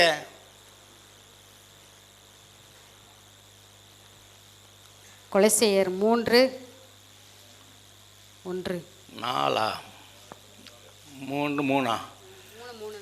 3 வாசிங்க. ஏனென்றால் நீங்கள் மரித்தீர்கள், உங்கள் ஜீவன் கிறிஸ்துவுடனே தேவனுக்குள் மறைந்திருக்கிறது. எல்லாரும் அவங்க பைபிளில் பாருங்க. உங்கள் ஜீவன் கிறிஸ்துவுடனே கூட தேவனுக்குள் மறைந்திருக்கிறது. இந்த வார்த்தையை நம்பலாமா? இது எவ்வளவு பெரிய ப்ரொடெக்ஷன் தெரியுமா? உங்களுக்கு பாதுகாப்பு தெரியுமா? நீங்கள் கிறிஸ்துவுடனே கூட தேவனுக்குள்ள உட்கார்ந்துருக்கீங்களாம். அப்போ உங்களை பிடிக்கணும்னா என்ன செய்யணும்? தேவனை போட்டு தள்ளிட்டு தான் பிசாசு உங்களை பிடிக்க முடியும். அதனால தான் சொல்கிறாரு, வானம் பூமி மாறினாலும் இந்த வார்த்தை மாறாது. அப்போ இவரை தள்ளி போட்டாதான் அந்த வார்த்தையை மாற்ற முடியும். அவர் வார்த்தையை மாற்ற முடியாதுன்றார். அவரே நமக்கு ஞானமும் நீதியும் பரிசுத்தமும் மீட்புமானார். இப்போ ஞானத்தை பற்றி கேட்டுக்க. அவரே நமக்கு ஞானமும் நீதியும் பரிசுத்தமும் மீட்புமானார். அவரை ஏற்றுக்கிட்டா ஞானம் வருது. அப்புறம் பின்னாடி சொன்னார், தொடர்ந்து நம்ம கர்த்தரை ஆராதிக்கிற வேலையில் வரணும். இன்றைக்கு இந்த வசனத்தை நீங்கள் இருதயத்தில் கொண்டு போக வேண்டும். அவர் சொல்கிறதாங்க ரைட்டு, அதுதான் அவருடைய நீதி. அந்த நீதியை நான் ஏற்றுக்கிறேன், இயேசுவை ஏற்றுக்கிறேன். அப்போ நான் கிறிஸ்துவுக்குள் தேவனுடைய நீதியாக வந்தேன், மாறினேன். ஆனால் இவங்க பழைய ஏற்பாட்டில் என்ன பண்ணுறாங்க? இல்லை நான் விருத்த சேதனம் பண்ணிட்டேன், நான் நியாயப்பிரமாணத்தின்படி நடக்கிறேன், அதனால் நான் நீதிமான் ஆகி நான் ரட்சிக்கப்பட்ட நான் பரலோகம் போகிறேன். போங்கடா போங்க. உங்களை ரட்சிக்க வந்த இயேசுவை, தேவனுடைய குமாரனை, தேவனுக்கு சமமாக இருக்கிறவரை சிலுவையில் ஏற்றி விட்டு இப்படி பண்ணீங்களேடா. அவங்களுக்கு என்ன கேடோ தெரியாது. இதை காட்டி கொடுத்தான் பாருங்க ஒருத்தன். அவன் பிறவாதிருந்தானால் கூட நலமாக இருக்குன்னு சொல்லிவிட்டார். ரொம்ப சீரியஸ் வேர்ட்ஸ். இன்றைக்கு அவருடைய வார்த்தையை நாம் எடுக்கிறோமா? அந்த சபையில் அப்படி சொன்னாங்க, இந்த சபையில் இப்படி சொன்னாங்க, நான் எங்கள் சபையில் இப்படி சொல்லியிருக்குது, அதனால் நான் அதை தான் செய்வேன். பைபிளில் என்ன சொல்லியிருந்தா எனக்கு என்ன? உங்களுடைய நீதி, சுயநீதியை நீங்கள் சம்பாதிக்கலாம், தேவனுடைய நீதி வராது. அவர் எதை ரைட்டுனாரோ அதான் ரைச்சஸ்னஸ். அதான் ரைட்டுன்னு சொன்னது தான் அவருடைய நீதி. அவர் சொன்னதை ஏற்றுக்கிட்டா அவருடைய நீதி நமக்கு வருது. ஏற்றுக்கிட்ட பிறகு அப்புறம் இந்த நீதியை காப்பாற்றிக்கணும். எப்படி காப்பாற்றுறது? தொடர்ந்து அவர் சொல்கிறத கேட்டுக்கிட்டு அடங்கி இருக்கணும். அவருடைய வார்த்தையை கேட்டு அவருக்கு அடங்கி இருந்தால் அவருடைய நீதி நமக்கு இருக்குது. நம்ம வாழ்ந்திருப்போம், இயேசுவை போல வாழ்ந்திருப்போம். இன்னைக்கு விளங்குற மாதிரி சொல்லிட்டோம்னு நினைக்கிறேன்.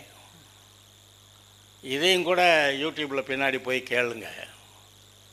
இதை தவிர வேறு எதையாவது, அதாவது ரட்சிக்கப்பட்ட ஒரு பாடு நீதியாக தான் நடக்கணும், அதுலெல்லாம் குழப்பமே இல்லை. ரட்சிக்கப்பட்ட ஒரு பாடு பாவம் செஞ்சுக்கலாமா? அப்புறம் அவர் கொடுத்த நீதியை நம்ம எங்கேயோ கோட்டை விடுறீங்கன்னு அர்த்தம். உங்களை நீதிமான் ஆக்கிட்டாரு. நான் வழக்கமாக சொல்லுவேன், பாவி என்ன செய்வேன்? பாவத்தான் செய்வேன். அப்போ நீதிமான் என்ன செய்வான்? நீங்கள் கிறிஸ்துவுக்குள் தேவனுடைய நீதியான பிறகு உங்கள் இருதயத்தில் உந்தி தள்ளுகிற ஒரு காரியம் இருக்கிறது. நீதியாய், கிறிஸ்துவுக்குள்ளே நீதியாய், குற்றச்சாட்டுகளுக்கு அப்பாற்பட்டவர்களாய், தேவனு கிறிஸ்துவுக்குள்ள பரிசுத்தவான்களாய் அப்படி வாழணும்னு சொல்லியிருக்கு. அப்போ ரட்சிக்கப்பட்ட பிறகு மறுபடி கர்த்தர் சொல்லாத வேறு காரியத்தை எதையாவது செய்ய முடியுமா? செய்ய முடியாது. அப்படி செஞ்சாக்க மறுபடியும் உலக நீதி, பிசாசு கொடுக்குற நீதிக்கு போகிறதாக அர்த்தமாயிரும். அதனால் தேவனுடைய வார்த்தை தேவனுடைய நீதி, அதை ஏற்றுக்கொண்டா தேவனுடைய நீதி நமக்கு சொந்தம். அந்த நீதியை காப்பாற்றிக்கணும். உங்களுக்கு கொடுத்த ரட்சிப்பை நீங்கள் காப்பாற்றிக்கணும். உங்களை நீதிமான்னு அவர் சொன்னார், உங்களை பரிசுத்தவான்னு அவர் சொல்கிறார். புதிய ஏற்பாட்டில் எங்கேயாவது ரோமன்ஸு, கொரிந்தியர்கள், அதுக்கு பின்னாடி வர்ற நிரூபங்கள் எல்லாத்துலேயும் எபேசியர், பிலிப்பியர், கொலோசையர், தெசலோனிக்கேயர், தீமோத்தேயு இதெல்லாம் எழுத வர்றப்ப சபை மக்களை பார்த்து கர்த்தர் பரிசுத்தவான்கள்னு எழுதியிருக்கிறாரா? ஏன்டா மனம் திரும்பின பாவியன்னு எழுதியிருக்கிறாரா? பரிசுத்தவான்கள் தானே எழுதியிருக்கிறாரு. அந்த வார்த்தையை ஏற்றுக்கிட்டா நீங்கள் கிறிஸ்துவோடைய நீதியை பெற்றவர்கள். இல்லைங்க, அவர் எழுதியிருக்குதுங்க, ஆனால் நான் ஒன்றும் சரியாக இல்லாமல் இருக்க மாதிரி தெரியலை, அப்போ நான் வேறு மாதிரி சொல்கிறேன்னா, அப்போ கர்த்தருடைய வார்த்தை, கர்த்தருடைய நீதி, அதை ஏற்றுக்கிறத விட்டுட்டு நீ இப்படி போனா, பாவி பாவம்தான் செய்வான், நீதிமான் நீதி தான் செய்வான். அப்படி ஒரு சட்டம் வருது. அப்போ நீங்கள் கர்த்தர் கொடுத்த நீதியை நான் ஏற்றுக்கிறேன், நான் கிறிஸ்துவுக்குள்ளாக தேவனுடைய நீதியாக இருக்கிறேன், நான் நீதியாக இருக்கிறேன், நீதியாக இருக்கிறேன்னு சொன்னால் ஒரு தப்பு பண்ணுறதுக்கு மனசு தேக்குங்க. ஆனால் 1000 பாவம் செஞ்சுட்டான், இப்போ இந்த பாவம் நான் 1001, 1000க்கு மேலே ஒன்று போடு, 1001 அப்படி நினச்சிக்கிட்டு பாவம் செய்கிறவனுக்கு அது ஏதாவது அந்த பிசாசுக்கிட்ட பாவத்திட்ட இருந்து தப்ப வழி இருக்கா? இல்லையே. அதை நினைத்து பாருங்கள். 1000 பாவம் செஞ்ச 1001வது பாவம் செய்ய அவனுக்கு மனசில் தடையே இல்லை. ஆனால் அவன் பாவி, அப்படி செய்வான். ஆனால் உங்களை என்ன பண்ணிட்டாராம், கிறிஸ்துவுக்குள்ள தேவனுடைய நீதியாக மாற்றி விட்டாராம். அதாவது ரட்சிக்கப்பட்ட காலங்களில் ரட்சிக்கப்பட்டேன் பாவமெல்லாம் போச்சு, ரட்சிக்கப்பட்டேன் பாவமெல்லாம் போயிடுச்சு அப்படிங்கிற உணர்வு நம்முடைய இருதயத்தில் அவ்வளோ அதிகமாக இருக்கும். ஆனால் அந்த மனுஷர் எதையாவது அதையும் இதையும் சொல்லிக்கிட்டு அந்த அந்த ஷார்ப்பாக, இருதயம் ஷார்ப்பாக இருக்கிறத மழுங்க பண்ணி, அவங்க மனசாட்சியை மழுங்க பண்ணி, அப்புறம் பரலோகம் போகாமா இல்லையா அப்படிங்கிற நினப்புக்கு போயிடுறாங்க. அப்போ அவர் கொடுக்குற நீதி, அவர் எதை ரைட்டுன்னாரோ அது அவருடைய நீதி. அப்போ அவர் ரைட்டுன்னு சொன்ன நம்ம ஏற்றுக்கணும். அவர் ரைட்டுன்னு சொன்ன நீங்கள் ஏற்றுக்கிட்டீங்கன்னா நீங்கள் கிறிஸ்துவுக்குள் தேவனுடைய நீதியாக இருக்கிறீர்கள். கிறிஸ்துவுடனே கூட உங்களுடைய ஜீவன் தேவனுக்குள் மறைந்திருக்கிறது. அப்போ அவருக்குள்ளே ஒழிஞ்சுக்கிட்டு, அவருக்குள்ளே பாதுகாப்புக்குள்ளே இருந்துக்கிட்டு மீதி வெளியே இருக்க பிசாசோடைய கிரியெல்லாம் அழிக்கிறது ஈஸியாக, நம்மளும் பாவியாக பிசாசோட சேர்ந்துக்கிட்டு பிசாசோடைய கிரியைகளை அழிக்கிறது ஈஸியாக. நீங்கள் கர்த்தருடைய பாதுகாப்புக்குள்ள முதல்ல நிற்கணும், கிறிஸ்துவுக்குள் தேவனுடைய நீதியாக நிற்கணும். அப்போ வெளியில் இருக்க பிசாசை போட்டு தள்ளிடலாம். அப்போ நீதிமான்கிற உணர்வு, நான் பரிசுத்தவான்கிற உணர்வு, கர்த்தருடைய மகிமை என்னை மூடி இருக்கிறதுங்கிற அந்த வார்த்தை சொல்லிச்சா சொல்லலையா? இதோ பிதாவே நீர் எனக்கு கொடுத்த மகிமையை நான் இவர்களுக்கு கொடுத்தேன் சீஷர்களுக்கு சொல்றார். அப்ப இந்த சீம்ஸ் வெரி ரேடிக்கல், ரொம்ப வித்தியாசமா தெரியுதே. உலகமெல்லாம் ஒன்று சொல்லுது, ஏன் சபைகள்லாம் கூட ஒன்று சொல்லுது, ஆனால் நீங்க பேசுறது ரேடிக்கலா டிஃபரெண்டா இருக்கே, ரொம்ப ரொம்ப வித்தியாசமா இருக்கே, ஏறக்குறைய ஆப்போசிட்டா இருக்கே, என்னையா நீங்க பேசுறீங்க அப்படி கேட்டா, ஏப்பா இப்போ கர்த்தர் சொல்றதை கேட்கறதா, இந்த ஊர் உலகம் சொல்றத, இந்த சபையில் தப்பா சொல்றதை கேட்கறதா? அந்த தப்பா சொல்றது எல்லாம் யார் என்ன சொன்னாலும் கடைசிக்கு இங்கே வரணுங்க. நம்ம திருவள்ளுவர் கூட எழுதி வச்சிருக்கிறார், எப்பொருள் யார் யார் வாய் கேட்பினும் ஐப்பொருள் மெய்ப்பொருள் காண்பது அதான்டா அறிவுன்றார். அறிவு வேண்டாமா நமக்கு? இங்க வரணும். இந்த வேத வாக்கியங்கள்ல, வாக்கு தத்தங்கள்ல அவர் என்ன சொல்லி இருக்கிறாரோ, அவர் என்ன சொன்னாரோ அதான் ரைட்டு, அதான் அவருடைய நீதி. அதை நம்ம ஏத்துக்கிட்டா நம்ம அவருடைய நீதியா மாறுறோம். மாற வேண்டும், அதுதான் நம்மை காப்பாற்றும். இன்னைக்கு என்ன பண்றாங்க, இப்ப இதை அடிச்சுட்டு வேற ஒன்று சொன்னாங்கன்னா, அப்ப தேவனுடைய வார்த்தையை அடிச்சுட்டு வேற ஒன்று எழுதுறாங்க. நீங்களே தேவனுடைய ஆலயம்னு கர்த்தர் சொன்னா, ஆலயத்தை வெளியே கட்டி அங்க கோயிலுக்கு கும்பிட்டுக்கிட்டு திடுறது என்னது? Church is feminine. இது கர்த்தரை ஆராதிக்க வந்திருக்கிறோம். இங்க அங்க அவரு இங்க இடத்துல ஒன்றும் உட்கார்ந்துருக்கல, சிங்காசனம் போட்டு உட்கார்ந்துருக்கல. இது ஆலயம் கிடையாது, இது சர்ச்சு சபை. அப்போ இங்கே என்ன சொல்லுவோம், நீங்கள் செருப்பு போட்டுட்டு வந்துடலாங்க, ஏன்னா சேரில் தான் உட்காந்துருக்கீங்க. முன்ன காலங்களில் தரையில் உட்காந்துருப்போம், அப்போ சரியாக செருப்பை வெளியே கழட்டி போட்டு வருவோம். இப்போவும் பெரிய கட்டடங்கள்லாம் கோயில் கட்டி வச்சுருக்காங்க, அங்கே செருப்பை வெளியே போட்டு தான் போவாங்க. அப்போ இது என்னது, என்ன நீதி இது? அவங்க சுயநீதியை அவங்க மனசு ஒத்துக்கிற மாட்டேங்குது, அந்த சுயநீதி தான் வேணும்னு கேட்குது. அது மூலமாக நீதிமானாக ட்ரை பண்ணுறாங்க. சிலர் வெள்ளை ட்ரெஸ் போட்டு நீதிமானாக ட்ரை பண்ணுறாங்க. வெள்ளை ட்ரெஸ் போட்டால் சட்டை தான் வெள்ளையாக போடலாம், மனசு வெள்ளையாகுமா? ஏற்கனவே மனசு வெள்ளையாக இருந்தாக்க வெள்ளை சட்டையா கலர் சட்டையா? தகுதியான வஸ்திரம் உடுத்த வேண்டும்னு கர்த்தர் சொன்னார். ஒரு போலீஸ் ஆஃபீஸர் வர்றாரு, அதுக்கு ஒரு ட்ரெஸ் வச்சுருப்பார், அது வரணும். எந்த ஒரு ஆஃபீஸ்லேயும் ஹையரார்கி இருக்குது. பெரிய ஆள் அடுத்து அடுத்து அடுத்து அவங்கவுங்களுக்கான தகுதியான வஸ்திரம் உடுத்தி இருக்கணும். மரியாதை வித்தியாசம் இருக்கிறது. இப்போ இந்த இடத்துல கர்த்தருடைய வார்த்தையா, ஏன் பழைய ஏற்பாட்டில் சொல்லப்பட்ட அந்த விருத்த சேதனமா, 10 கற்பனைகளா, நியாயப்பிரமாணமா, இல்லை ஆலய ஆராதனையா? இப்போ இன்றைக்கி இஸ்ரவேலர் ஆலயத்தை கட்ட போகிறாங்க. கர்த்தருடைய வார்த்தையை ஏற்றுக்கிட்டாங்கன்னு அர்த்தமா? அவங்க கர்த்தரை கனம் பண்ணுறேன்னு சொல்லிட்டு தான் ஆலயம் கட்ட போகிறேன்னு சொல்லிக்கிட்டு இருக்கிறாங்க. கட்டுவாங்க. அதில் பிசாசு உட்காருவேன்னு நமக்கு புரியுது. பைபிளில் எழுதியிருக்குது. அந்தி கிறிஸ்து அந்த ஆலயத்தில் தான் தேவன் போல உட்காருவான் அப்படின்னு எழுதியிருக்கா இல்லையா? அப்போ அந்த ஆலயத்தை ஏன்டா நீ திருப்பி கட்டுறேன்னா, ஏன்னா கர்த்தர் சொன்ன வார்த்தையை மீறி இவன் வேற ஒரு நீதியை தேடுறான். ஆகையால் வேதத்தை வாசிக்கும் போது பழைய ஏற்பாட்டில் கர்த்தருடைய வார்த்தையை எதெல்லாம் எடுக்கிறான், வாக்கு தத்தங்கள் எல்லாம் எடுத்துக்கிடுவோம். ஆலய ஆராதனை முறை கூட மாற்றப்பட்டிருக்கிறது, விருத்த சேதனம் மாற்றப்பட்டிருக்கிறது, 10 கற்பனைகள் அதாவது நியாயப்பிரமாணம் மாற்றப்பட்டிருக்கிறது. இப்பொழுது கிறிஸ்துவின் பிரமாணம். அந்த ஆலய பிரமாணம் இப்போ நமக்கு கிடையாது. நாம் சபையை பார்த்து சபைக்குள்ளே இருக்கக்கூடிய அந்த ரூல்ஸ் அண்ட் படி கரெக்டாக நடக்கணும்னு சொல்கிறோம். பழைய ஏற்பாட்டில் செருப்பை கழட்டி போடணும். புதிய ஏற்பாட்டுக்கு வந்தால் அப்பா சொல்கிறான், மகனுக்கு நல்ல பாதரட்சையை போடு,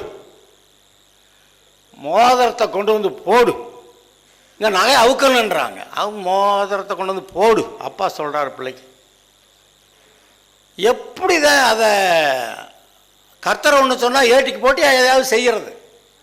அப்போ இப்போ இந்த வெள்ளை ட்ரெஸ் போட்டு நகையை அவுத்து, அப்புறம் இன்னொன்று என்னது, மருந்து சாப்பிடாம இருந்து நான் தேவனுடைய நீதியாக மாறிடுறேன். எங்க அப்போ இயேசு கிறிஸ்து மூலமாக தேவனுடைய நீதி ஆகிறத விட்டுட்டு வேற ஒரு மூலமாக தேவனுடைய நீதி ஆகிறேன்னா, அப்போ இயேசு கிறிஸ்து மூலமாக வர்ற நீதியை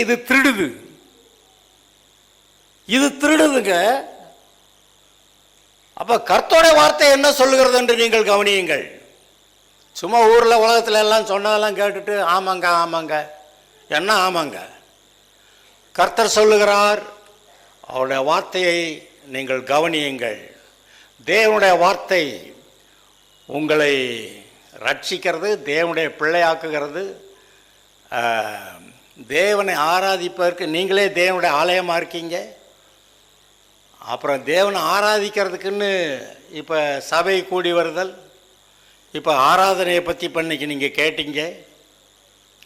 அந்த ஆராதிக்கிறது, மனதார ஆராதிக்கும்போது ஞானம் வருகிறது. அதான் ஏற்றுக்கிட்டோமே, ஞானம் இருக்குது.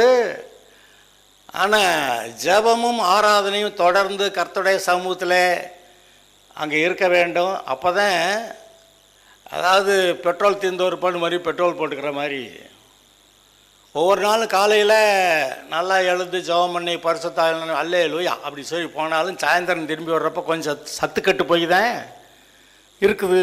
உண்மையா இல்லையா? அப்போ மறுபடியும் அதை ரெனியூ பண்ணணும். டெய்லி பெட்ரோலை போட்டுட்டு தான் வண்டியை ஓட்டணும்.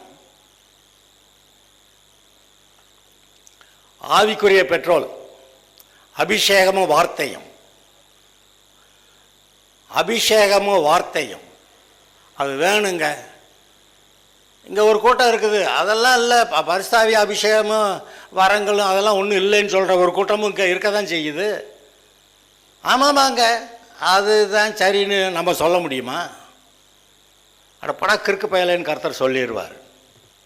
ஒருவேளை ரட்சிக்கப்படுவான், பரலோகம் போவான், போயிட்டாங்க, ஐயோ இவ்வளவு ஆசீர்வாதங்களை விட்டுவிட்டா வந்தோம் அப்படின்னு அங்கே போய் நினைப்பான். கர்த்தருடைய வார்த்தை, அதை பிடித்து கொள்ளுங்கள். அடுத்து இப்போ ஒரே ஒரு வசனம் மட்டும் நம்ம வாசிக்க போகிறோம். பிலிப்பியர் 1:5. பிலிப்பியர் 1:5 வாசிக்க பார்க்கலாம். உங்களில் நற்கிரியைகளை தொடங்கினவர் இயேசு கிறிஸ்துவின் நாள் பரியந்தம் அதை நடத்தி வருவார் என்று நம்பி நான் உங்களை நினைக்கிற பொழுதெல்லாம் தேவனுக்கு ஸ்தோத்திரம் சொல்கிறேன்னா சரி, ஓகே. உங்களில் நற்கிரியையை தொடங்கினவர், கவனிச்சு பாருங்க. இந்த வசனத்தோட விட்டுருவேன், ஆனால் இந்த வசனத்தை விட்டுறாதீங்க நீங்கள். உங்களில் நற்கிரியையை தொடங்கினவர் எப்போ தொடங்கியிருப்பார் நற்கிரியையை? நீங்கள் ரட்சிக்கப்பட்டப்ப உங்களில் நற்கிரியையை தொடங்கினவர். அது வரைக்கும் ரட்சிக்கப்படாதவன்ல செத்த கிரியைகள் தான் செய்கிறான். நீங்கள் ரட்சிக்கப்பட்டு தேவனுடைய பிள்ளை ஆனவுடனே நற்கிரியைகளை செய்ய உங்களுக்கு கிருபை அளிக்கப்பட்டது. உங்களில் நற்கிரியையை தொடங்கினவர் அதை இயேசு கிறிஸ்துவின் நாள் பரியந்தம், அது இயேசு சபை எடுத்துகிட்டு போக வரைக்கும் இயேசு கிறிஸ்துவின் நாள் பரியந்தம் முடிய நடத்தி வருவார் என்று நான் நம்புகிறேன். பவுல் சொல்கிறேன், அதான் ரூலு, அதான் சத்தியம். அதை நம்பி நான் உங்களை நினைக்கிற பொழுதெல்லாம் என் தேவனை ஸ்தோத்தரிக்கிறேன். இவங்களெல்லாம் ரட்சித்தீங்களே, இவங்களுக்குள்ள நற்கிரியைகளை தொடங்கினீங்களே, அல்லேலூயா, கடைசி வரைக்கும் நீங்கள் நடத்துவீங்க அப்படி சொல்லி கர்த்தரை ஸ்தோத்தரிக்கிறேன்கிறான். இப்போ நம்ம அநேக விசுவாசிகள் நாம எல்லாம் ஒன்றுமில்லங்க பேக்குங்க, ஒரு பிரயோஜனம் இல்லாத ஆளுங்க அப்படி சொல்லிக்கிறாங்க. அது சொன்னால் அது சரியா? அது தேவனுடைய நீதியா? அது தேவனுடைய நீதி இல்லையே. அவர் சொல்கிறாரு, நீங்கள் ரட்சிக்கப்பட்டப்போ உங்களுக்குள்ள நற்கிரியையை தொடங்கினவர். நீங்கள் ரட்சிக்கப்பட்டப்ப நீங்கள் கிறிஸ்துவுக்குள் தேவனுடைய நீதியாக மாறிட்டீங்க. ஏன்னா அவரை ஏற்றுக்கிட்டீங்க, அதனால் அவருடைய நீதியாக நீங்கள் மாறிட்டீங்க அப்படி சொல்கிறார்.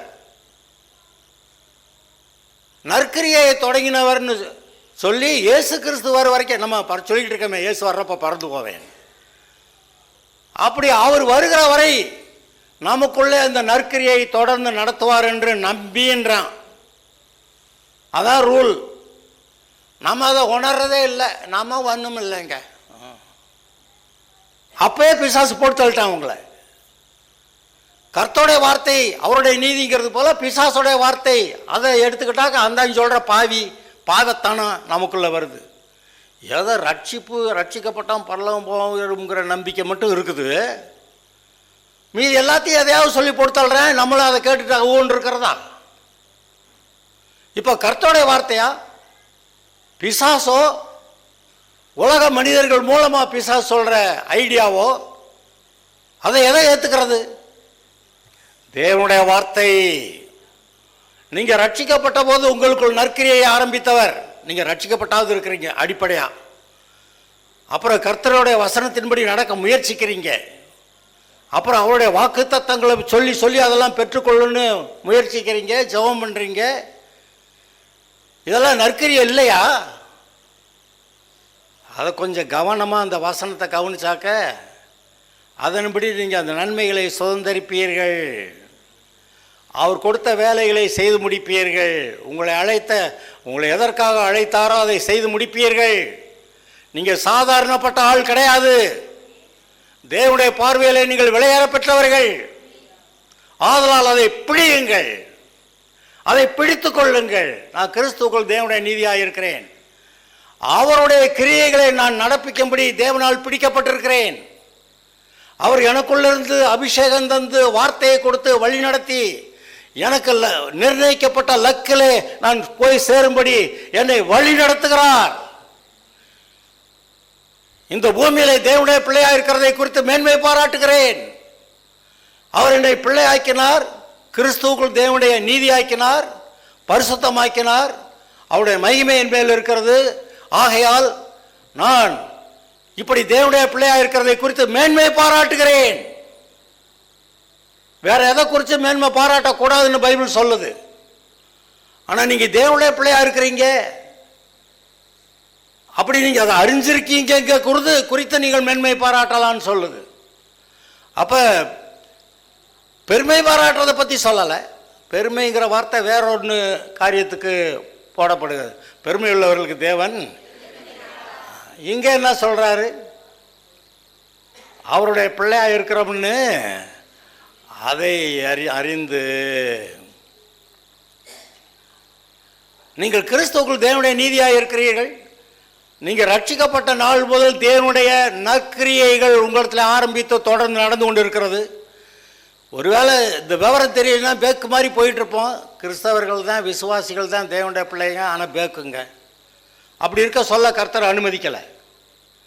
நீங்கள் சர்ப்பத்தை போல வினா உள்ளவர்களாக இருங்கள், அதே சமயத்தில் ஆமாம் புறாக்களை போல ரெண்டும் நம்ம விவரமாக இருக்கணும். வசனத்தை வாசிக்கணும், விவரமாக அர்த்தத்தை கண்டுபிடிச்சு சொல்லணும். எதையாவது சொல்லிட்டு இருக்கக்கூடாது. கர்த்தர் உங்களை குறித்து மிகவும் மேன்மை பாராட்டுகிறார். அவருடைய வார்த்தைகளை பிடித்து கொண்டு, உலக வார்த்தை இல்லை, மற்ற தப்பான சபை வார்த்தைகள் கிடையாது. கர்த்தருடைய வார்த்தையை பிடித்து கொள்ளுங்கள், தேவனுடைய நீதி உங்களுடையதாக இருக்கும். நீங்கள் இந்த பூமியிலே ஒரு பெரிதான ஆசீர்வாதமான ஆசீர்வாதம் வேற, ஜெயம் வேற. நீங்கள் ஆசீர்வதிக்கப்பட்டிருக்கிறது வேற. தேவனுடைய வார்த்தையின்படி நீங்கள் உலகத்தை பிசாசை ஜெயிக்கிறது வேற. தேவனால் பிறந்த எதுவும் உலகத்தை ஜெயிக்கும். ஜெயமான வாழ்க்கை வாழ்ந்து தேவன் உங்களுடைய வாழ்க்கையிலே எதையெல்லாம் நிறைவேற்ற வேண்டும் என்று வைத்திருக்கிறாரோ உங்கள் மூலமாய் நிறைவேற்றுவார். லக்கை அடைவீர்கள், கர்த்தருடைய சித்தத்தை நிறைவேற்றுவீர்கள். பவுல் மாதிரி நீங்க சொல்லலாம், ஓட்டத்தை முடித்தேன், விசுவாசத்தை காத்துக்கொண்டேன், இது முதல் நீதியின் கிரீடம் எனக்காக வைக்கப்பட்டிருக்கிறது. உண்டா இல்லையா? ஜெபம் பண்ணலாம்.